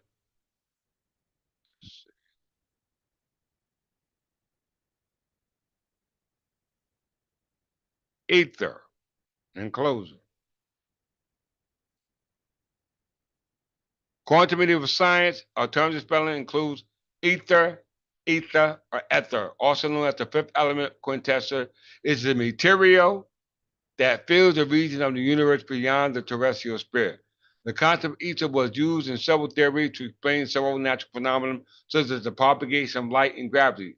In the late century, physics postulated that ether permeated space, providing a medium through which light could travel in a vacuum. But evidence in a vacuum, vacuum means void of space. That's nothing more than the definition you just read as melanin. Okay? So your physical body is a medium. Why? Because they said according to mythological origins, the word in Homeric Greek means pure fresh air or clear sky. And in Greek mythology, it was thought to be the pure essence that the gods breathed, filling the space whereby they live, analogous to the air breathed by mortals or those that evolve like mortals. So knowledge is key.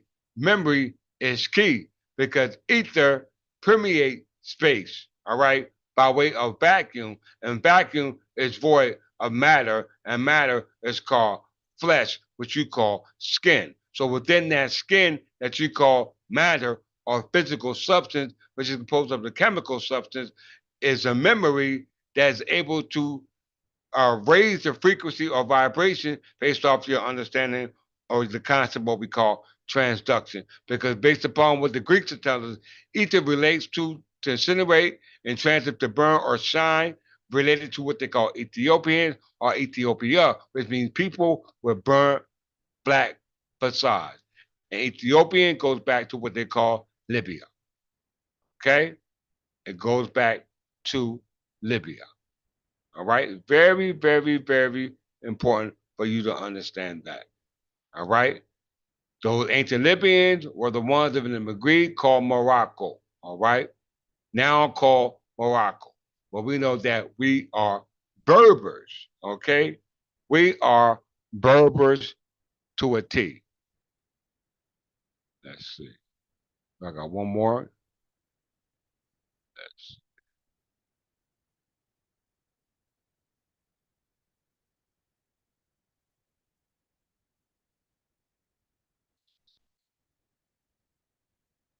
okay, I think that's it. So if you understand this lesson in regards to the Torah, the gods of your creation, we understand that the creation, in which we know it of, is a story that's being told in parallel by the Anglo-Saxon Berbers about the creation that was about to create it, which is the evolutionary man. Because the Berbers, i.e., those Ethiopians, were those who are composed of ether and only made to make that transition back home is to understand that you are made of ether and tie yourself to the family of ether here on this plane. Outside of that, you have no way home because all that information was encoded in what we call the MS roll. All right, the MS roll, which was the roll or the scroll showing that all the descendants from Adam and Eve to Edward the six are all family. Let me just read this part in closing.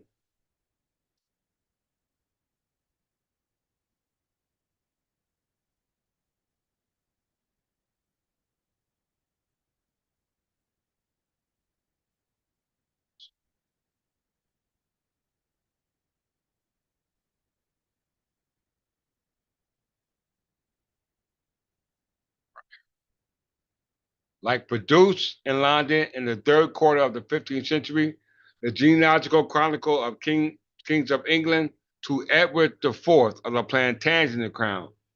And this particular scroll is in the University of Penn, known as MS Roll 1066, is a compilation tour de force of the greatest hits of medieval historians, assimilated by the work of Godfrey of Monmouth and William of Malmesbury and Randolph Higgins, among others. The roll is an imposing physical presence, a staggering 37 feet, 13 membrane long, and it chronicles of the lineage of the Yorkist King Edward IV, beginning with Adam and Eve and ending with Edward IV in 1461. The chronicle also has a complex illustrative schema containing 174 bust-length portraits in color, 5 mandorils with tinted full-length portraits, and 80 roundels containing crowns, as well as several classic chronicles type scenes, including the temptation of Adam, Noah after the flood, the city of Jerusalem, the Latin text written in the standard late medieval angelic kind of hand, which is called court hand. Okay, so there you have it. If you are the people of the book, no matter what you call it, whether you want to call it the Holy Bible or the Hebrew Bible, the Pentateuch, the Hexateuch, or the Mosaic Code, those codes were encoded into the Dunes book of Alfred the Great, as we see in the scroll, to show that we are in fact and indeed of the same family, and not those who were told to be the slaves, as told by the Persians as a result of the so-called book that you follow today, or which are mistranslation of the true stories that originated from the one who wrote your story. As I always say, he who writes your books sets your timeline. So with that, I come to the end of this lecture. I hope that this wasn't confusing to you all. But once again, those who have kept up with the lectures from this point on should have no problem comprehending it. So with that, I greet you as I meet you, and that's always in